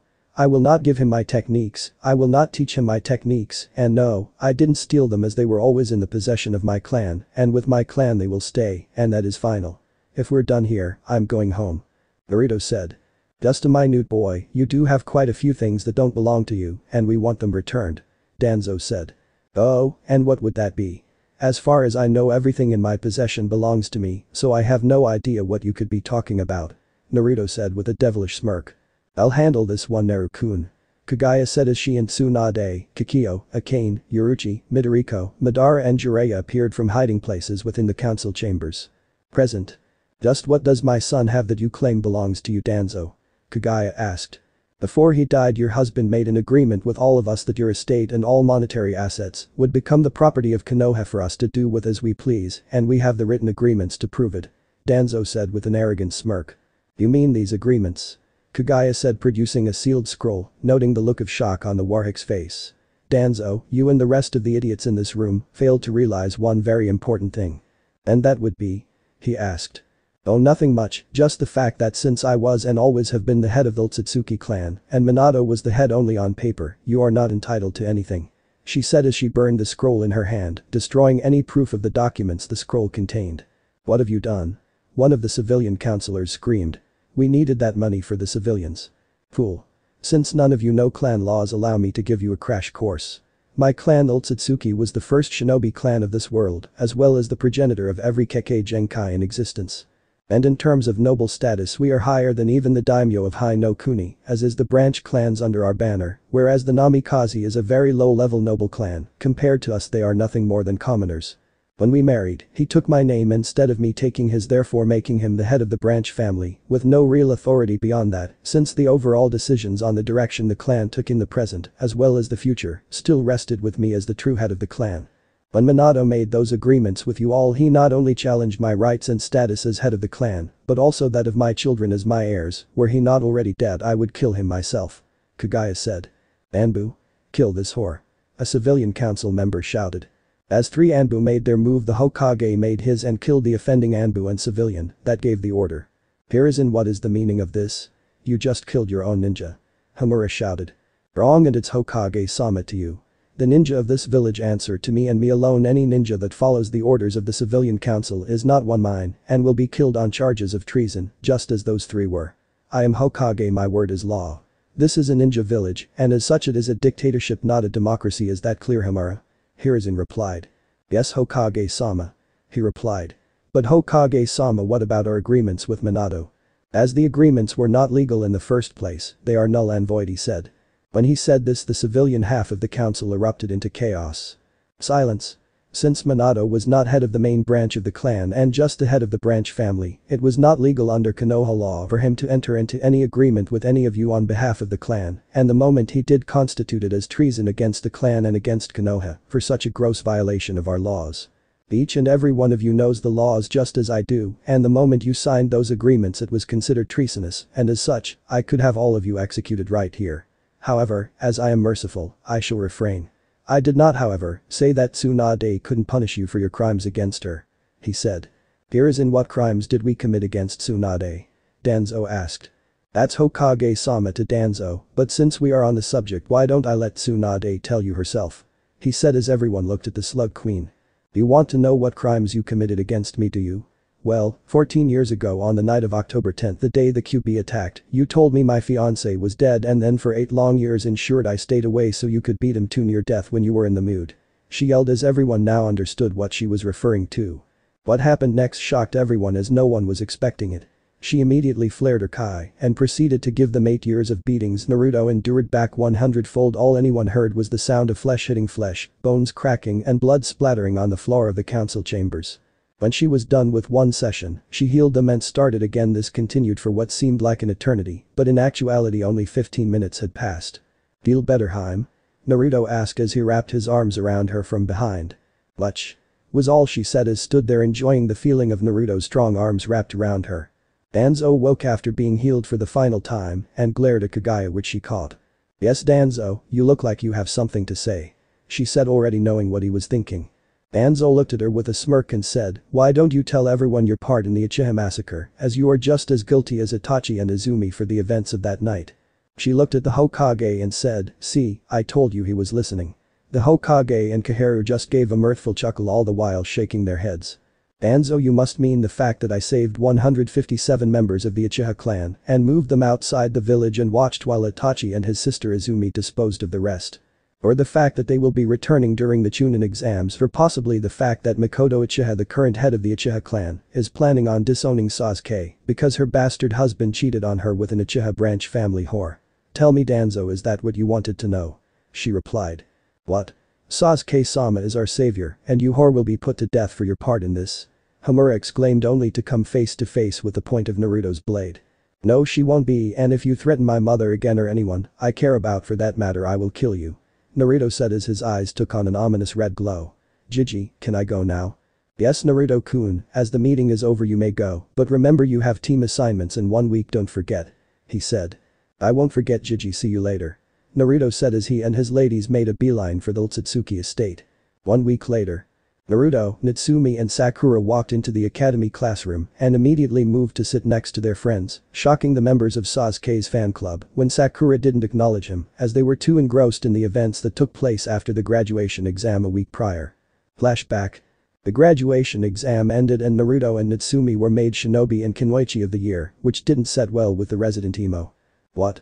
I'm an Uchiha and elite, that title is mine, not some no-name loser that just showed up out of nowhere.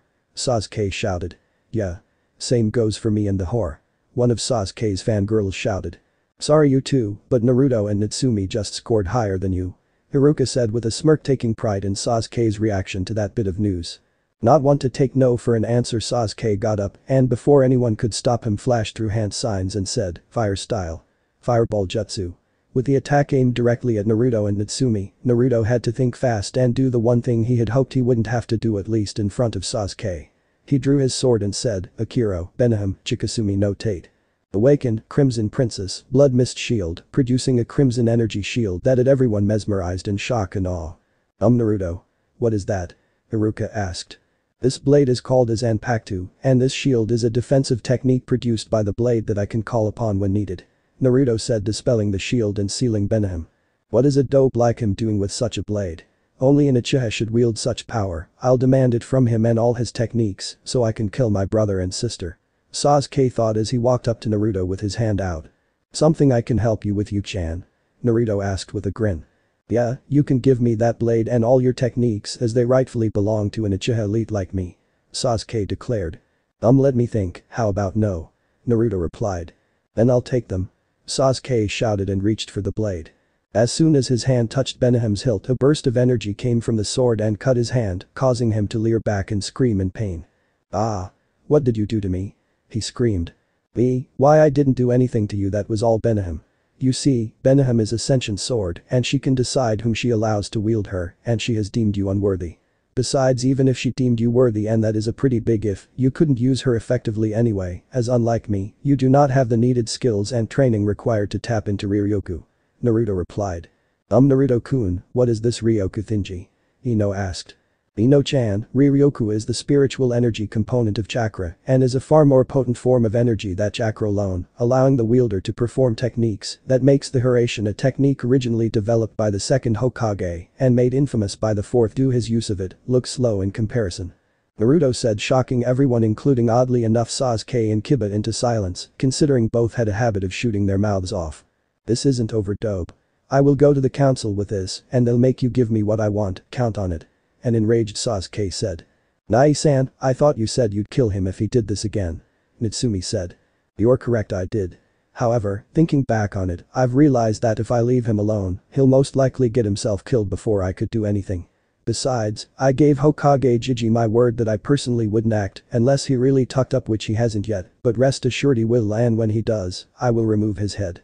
Although, I may not have to anyway. Once the true facts about the massacre come to light, all his support will go away anyway, so I'll just sit back and watch as he self-destructs on his own. Naruto said with a grin, resulting in a glare from Sasuke.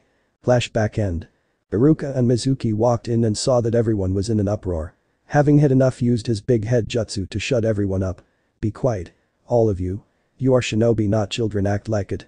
Now, if all of you will shut up, I'll tell you what teams you will be on.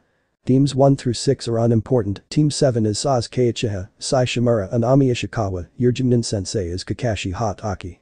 Team 8 Hinata Hyuga, Kiba Inuzuka and Shino Aburami. Your Jimnin sensei is Kurama Yuhi. Yes. I got Hinata-chan, and you don't. What do you think of that dope? Now I can make her mine. Kiba shouted. Kiba. Hinata shouted with her Byakugan on full blast, getting his attention. If you try anything, I'll neuter you slowly with a rusty kunai. With a sadistic grin on her face, Hinata took note of how quickly every male in the room save for Naruto crossed their legs. Now that the class idiot has shut his mouth, I'll continue. Iruka said. Team 9 is still in circulation. Team 10 is Ino Yamanaka, Shikamaru Nara and Choji Akimichi. Your Jimnin sensei is Asuma Sarutobi, and finally, due to their scores, Team 11 is Naruto Otsutsuki, Natsumi Otsutsuki, Sakura Haruno, Yakumo Kurama, and Satomi Hyuga. Your Jimnin senseis are Anko Midarashi, Midoriko Uchiha, Yugao Yuzuki and Naruko Otsutsuki. I wish all you good luck and good fortune on your careers. Iruka finished as Mizuki left. Before leaving, Mizuki looked back at Sasuke, knowing how pissed the little brooding emo was at Naruto getting special treatment, and hatched a plan to use him. He would get the forbidden scroll and deliver the little brat to Orochimaru. 2 birds 1 stone. If he only knew how that plan would blow up in his face. Immediately after Iruka and Mizuki left, Naruto and his teammates got up to leave. Where are going, dope? Sasuke asked. My teammates and I are going back to Otsutsuki Manor to meet up with our senseis, not that it is any of your business. Naruto replied as he and his teammates left. As they left, they ran into the other senseis, well, everyone except Kakashi, and stopped to warn them. Kurenai sensei, Asuma sensei. He greeted. Naruto, you and Natsumi are doing well, I hope. Asuma said. Yeah, but I needed to warn you. Keep your eye out for Kiba and Sasuke respectively. They seem to have a very large entitlement complex and believe they can do whatever they want to whomever they want, and I am afraid they'll go after Ino and Hinata. Don't turn your back on either of them. Oh, and bring your teams by Otsutsuki Manor later. And Kurenai, leave Kiba at home. He said, getting nods from both, and went on his way. Mom, I'm back and I brought my team. Naruto said as he entered his home. Naru-kun. Yugao shouted as she gave him a hug and a kiss. I was so happy you came back. She screamed as she pushed Naruto's head into the heavenly valley that was her cleavage. I missed you too, Yu-chan. He replied. Okay, Yugao-chan, you can hug him to death later, for now we have something important to take of. Anko said, getting a pout from Yugao before she let go of Naruto. Alright Gakis, we need to get to know each other. Anko said, Naruto-kun, you're first. Alright, my name is Naruto Uzumaki Uchiha Senjul Tsutsuki. I like my family, friends, fiancés, training, creating new techniques, ramen and dango. I hate arrogant fools, rapists, most of the civilian and elder council, as well as most of Konoha for ruining my childhood. Naruto said as Anko and Yugao, Yakumo and Satomi blushed while Sakura, Natsumi, Midoriko and Naruko just smiled. Alright Natsumi, your turn. Yugao said. Alright, my name is Natsumi Uzumaki Uchiha Senjul Tsutsuki. I like my friends, sisters Naruko, Sakura and my soon-to-be sisters Anko ni, Yugao ni, Satomi ni and Yakumo ni, training, creating new techniques and Midoriko Oba-chan's beef teriyaki with stir-fry. I hate arrogant fools like our resident gay emo duck, but Uchiha, Kiba Inuzuka, Niji Hikta, the civilian council, most of the elder council, arrogant power-hungry fools, rapists and most of Konoha for their treatment of my big brother. She said as her grandmother and her big sister Naruko smiled at her. Alright Sakura, you're up. Naruko said. My name is Sakura Haruno. I love my mother. I like my friends, as well as my teammates and senseis, with whom I am looking forward to working with to become a great kunoichi like Tsunade-sama. I hate my father and the civilian council as well as Danzo and Homura from the elder council. She said. Alright Yakumo, Satomi, you are next. Midoriko said. My name is Yakumo Kurama. My likes and dislikes are the same as everyone else, the only difference would be that my hobby is painting pictures in my free time. She said. My name is Satomi Hika. I love my family including my fiancé and soon-to-be sisters. I hate the Hika elder council except for my grandparents whom I dearly love. I also hate my cousin Niji and wish to kill him for personal reasons I will not discuss. I also hate the civilian council and most of the elder council for their constant interference in my family's affairs and the death of my uncle, which Niji blames on my sister Hinata and I, while showing cruelty to little Hanabi at the same time, which is part of the reason I want him dead. Like my sister Hinata, I enjoy spending time with little Hanabi, flower pressing and training with my family's gentle fist style. Satomi said. Alright, no, before you go you will all follow Naruto to a special place here within Otsutsuki Manor and meet back here for training tomorrow at 7 AM sharp. You are dismissed. Midoriko said as they all followed Naruto to a large door that led to the armory. Alright you lot, well this doesn't apply to Naruto and Natsumi because they have already done what the rest of you are about to. Now once you enter you will see swords lining the wall. Those blades are called Zanpakuto, they are sentient blades and they will make the determination on whether or not you are worthy to wield them. If you are, you will hear a voice calling out to you. That voice will speak a name. Call the name aloud to make a bond with the blade. Also, some of them have the ability to bestow a Kekkei Genkai upon the wielder if the right elemental affinities are present, so don't be surprised if you lose consciousness while you're in there. Naruko said. Naruko-sensei, what happens if we aren't worthy of receiving one of the blades on the wall? Yakumo asked. Then you will be given a blank or nameless sword called an asauchi, which you will use to forge your own unique blade. The exact process used is something that will be discussed should that happen. Naruto replied as they all went into the room. Upon entering, all of them except Sakura and Anko heard the call of a Zanpakuto. Anko and Sakura left and were given an asauchi and instructions about Jinzin and how to perform it and told to meditate. Upon being given that information, Sakura said, Naruto-sensei, how come we have to forge our own Zanpakuto while the others don't? The reason, Sakura-chan, is that they didn't already have one while you and Anko did. You just didn't have the proper medium to bring it out. That is what the asauchi are for. Now go to the training dojo and meditate. She replied, and so they did.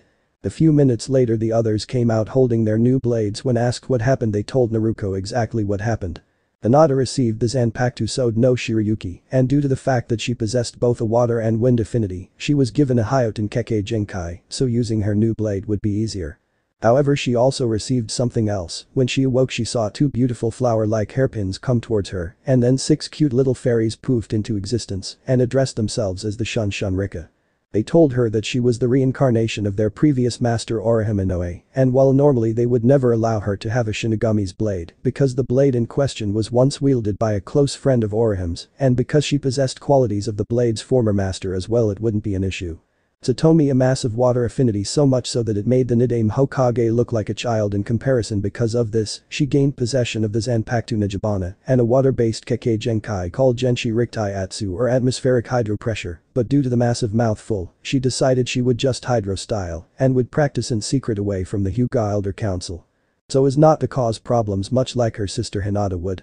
Due to Yugao's extreme speed in combat, she received the Zanpakuto Shinso because of the speed of its extension and retraction, something Yugao could very easily exploit to her advantage in combat.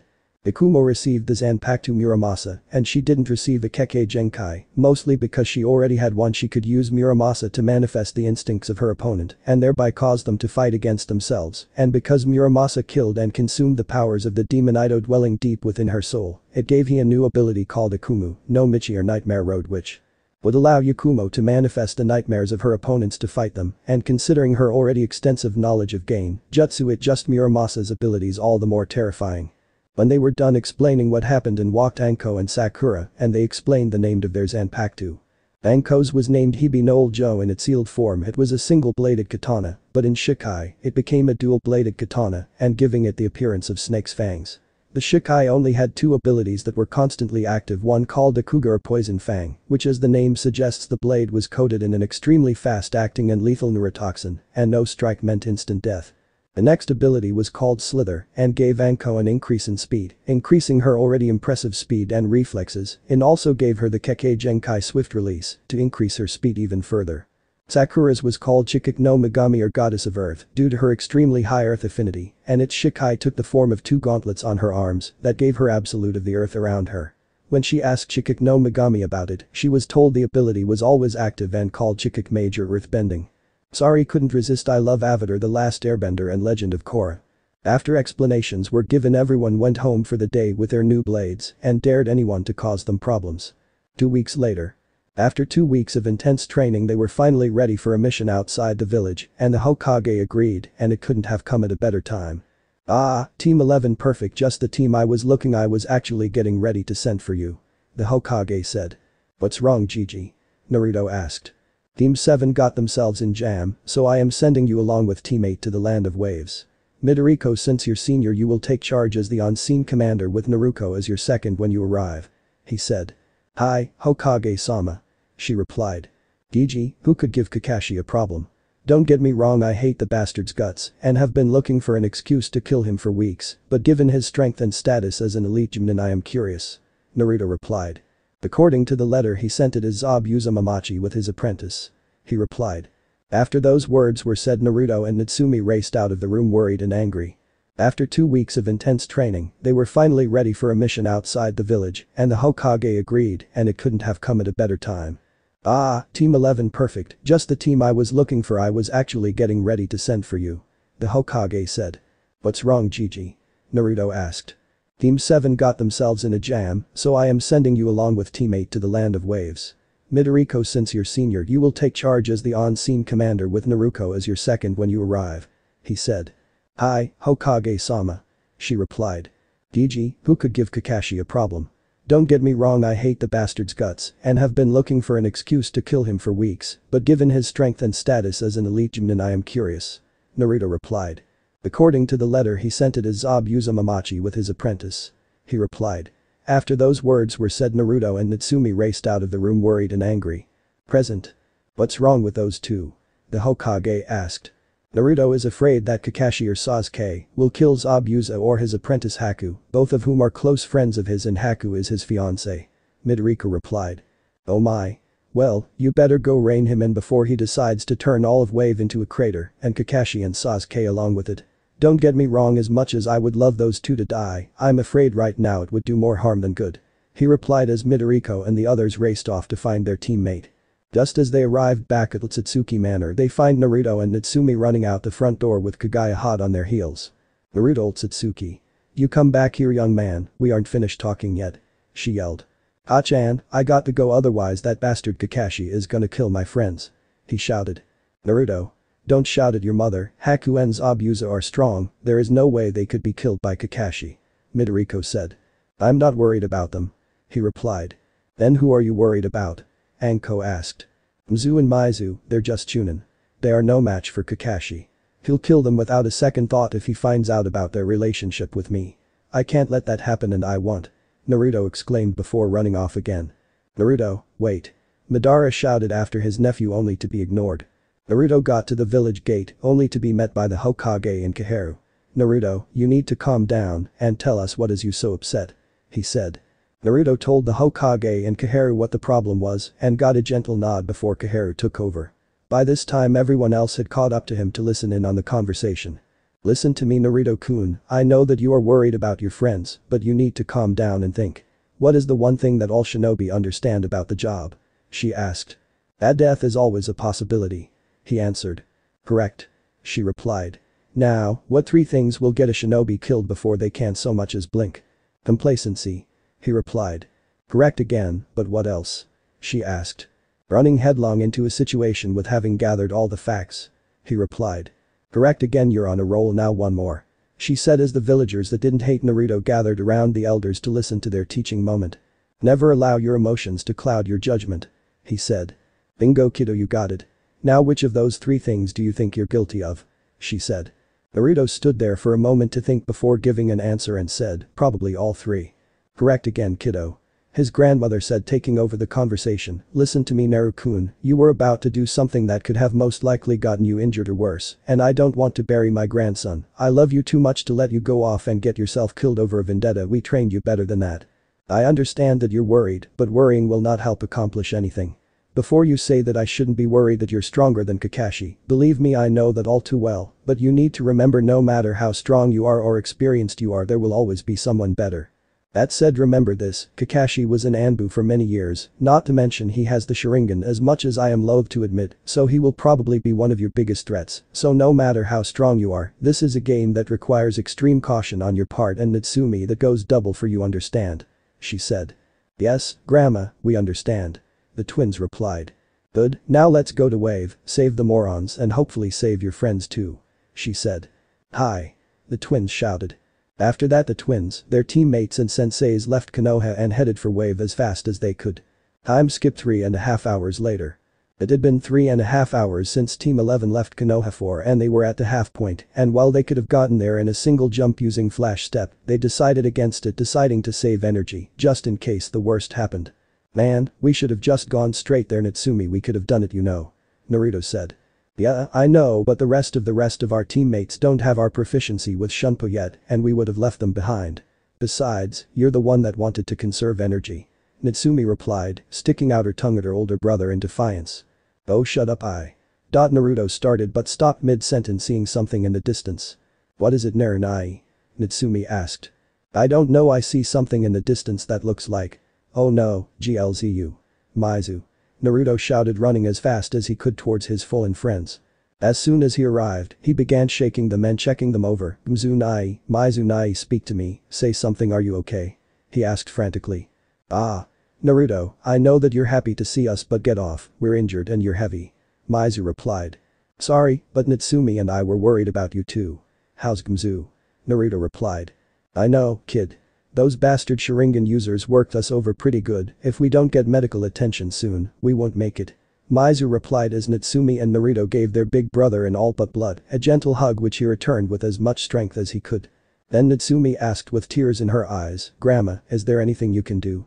I am sorry, Natsu-chan, there is nothing that I can personally do, but if we can get them into Konoha undetected, Tsunade could help far better than I, Midoriko replied. How do we do that? Naruto asked. I know how. Anko said. How, tell us please. Naruto and Natsumi pleaded. Okay, you two cut off the waterworks, would ya? The method is quite simple, we seal them inside a scroll and send the scroll directly to Tsunade, with a note detailing the problem, and she can take it from there. Anko said. Then do it, Natsumi, and I will not lose our big brothers. Naruto said. Natsumi nodded her head in agreement. Wait. I need to tell you what happened so you can avoid our mistake. Maizu said, getting a nod in reply as Maizu began to tell their story. We were inside a water puddle genjutsu waiting for our target when Kakashi and his team of brats walked by, then we sprung our trap. Flashback. Kakashi and his team of brats just Maizu and Gumzu's water puddle genjutsu when the trap was sprung. The demon brothers leapt out from the hole and wrapped the Jimnin up in their poisonous chains. Here we go. Gumzu said. Heh. Do it. Maizu replied as they tugged on the chains and pulled Kakashi apart, leaving nothing but pieces, or so they thought. Then the demon brothers turned towards the bridge builder, not believing the genin to be much of a threat until Sasuke launched a kunai and a shuriken at a hole in the chains and got them stuck to a tree. Uncoupling the chains from their gauntlets to get free, they each threw a poison kunai too fast for him to dodge, so he did the next best thing his twisted little mind could come up with. He substituted with a teammate Wanami Ishikawa and forced her to take the hit. As she hit the ground with a pained look on her face, he walked over and said, "Chen. At least a worthless whore like you was good for something else, other than spreading her legs. Now I don't have to worry about you getting in the way when I go after the dope sluts and that whore mother of his.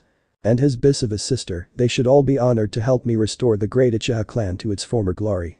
By this time the demon brothers, having recovered from their shock at what they just witnessed, made a beeline for Sasuke to take him out, but they didn't get very far as Kakashi had shown up and beaten them within an inch of their lives and stabbed them multiple times with a kunai. Having been left for dead, the demon brothers, or more specifically Mizu, were barely conscious when he heard the next conversation that took place. "What about your friend? You can't leave her here?" Tazuna asked. "What friend? All I see is a dead slut who never did anything for me. She should be honored. I let her be of some use to me. Leave her and let the worms have her," Sasuke said, walking off. What a bastard. The demon brothers and Tazuna thought. The ironic thing that no one knew was that Ami had heard everything Sasuke had said and vowed vengeance against her would-be murderer, so she lied there and played dead. Flashback end. After the demon brothers finished telling their story, they were sealed into a storage scroll and about to be sent to Tsunade for treatment when Natsumi screamed, drawing everyone's attention. "Ahhh." Natsumi screamed, causing Naruto to come running. "What is Natsu-chan?" he asked. "It's Ami. Look at her, she's been terribly injured," she said. Naruto bent down to check for a pulse and found one faint at first, but getting stronger by the minute. "I found a pulse, it was pretty weak at first, but now it is getting stronger," he said. Just then Ami awoke with a start. "Oh, it's you, Naruto. What are you doing here?" she asked painfully. "Hokage dispatched to save Kakashi and Sasuke's sorry behinds," he replied. "Sorry is right. That sorry bastard used me and then tossed me aside," she said. "What do you mean by that?" he asked. She went into detail about everything he did and said, and suffice to say Naruto and the ladies around him were none too pleased. "Ami, forgive me for asking something of a sensitive nature, but did you willingly have sex with him as he insinuated?" Naruto asked. "Yes, I did. I loved him, or at least I thought I did, but not anymore, not after what he did. I want the bastard to pay for what he's done. Too bad I won't be around to see it," she replied. "What do you mean? You look okay for the most part," Naruto said, activating his Ryugan to check her chakra coils and her memory. Once he did, his Ryatsu began to flare wildly around him. "What's wrong with Naruto-kun?" Anko asked. "That arrogant rat bastard. He used Ami for a log in his kawarimi," he replied, angering the ladies around him. "Why did he do that to me? I loved him," Ami asked in a shaky voice. "I am sorry, Ami. Ever since the clan was massacred he has only cared about one thing, power, and he will do anything to get it, even sacrificing a comrade if that's what it takes. Now listen to me. Anko-sensei is going to seal you inside this stasis scroll and send you directly to my fiancée Tsunade, back in the Leaf Village, along with the demon brothers, with a detailed report explaining my findings. After that you will be healed, and once a detailed report on your physical condition has been compiled and a thorough examination performed, my mother will assist Tsunade in the healing of their body and removal of the poison," Naruto said as he gave her a compassionate hug, which was returned. "Thank you, Naruto," Ami replied in tears. "Don't worry about it, Ami. Konoha shinobi are supposed to look out for one another," he replied, receiving a smile in return, which he returned as she was sealed in the scroll. Anko wrote a detailed report and addressed it to Tsunade, Kagaya, Kaharu and the Hokage. "Alright, Naruto-kun, the report is written. However, the problem now is how do we get them to Konoha undetected?" she said. "Like this," he said, biting his thumb and going through the hand signs for the summoning jutsu. "Uchiha no jutsu. Tiger," he shouted as a plume of smoke blinded everyone for a split second. The tiger briefly looked around once the smoke had cleared and shouted, "Naru-kun," before she pounced on her friend. "Shu-chan, it's great to see you too," he said, laughing as she licked him and nuzzled him with her head. "Ahem. Naruto-kun, I think introductions are in order," Yugao said, drawing his attention to her. "Oh right. Everyone, this is one of my and Natsumi-chan's closest friends. She is one of the best at stealth and getting into high security places like hidden villages undetected. Her name is Shurikage, but Natsu-chan and I just call her Shu-chan," he said as everyone nodded their heads and he made introductions. "Shu-chan, now that introductions are made, I have a task for you. I need you to get these scrolls to my mother and Tsunade in Konoha and get there undetected. This blue scroll is a detailed report on what I need done, and the red scroll is a stasis scroll containing 3 shinobi in need of medical treatment. Inform Tsunade-chan and Ka-chan that once they read the report and provide medical treatment, they are to show this report to Kaharu-chan and Hokage Jiji, and also pass along another message for them to give the Hokage. Tell him that while Sasuke and Kakashi will return alive, I can't guarantee they won't have any broken bones. Can you do that for me?" he said. I can do that for you, Naru-kun. Do you wish for me to wait for a reply to the report? She replied. Yes, please, and when you get a response bring it back to me and I'll have a nice venison steak waiting for you. He said as she licked his cheek and left jumping into Naruto's shadow headed for Konoha. After the tiger left and since they weren't in as big of a hurry, they broke camp for the evening and waited for the tiger's return and then Naruto took out his bow and went hunting for dinner. The end. So how was this part? I hope you like it. And if you like it share this part with your friends and like the video too. And don't forget to subscribe our channel for daily awesome fanfiction. Okay, it's time for me to go. Bye bye.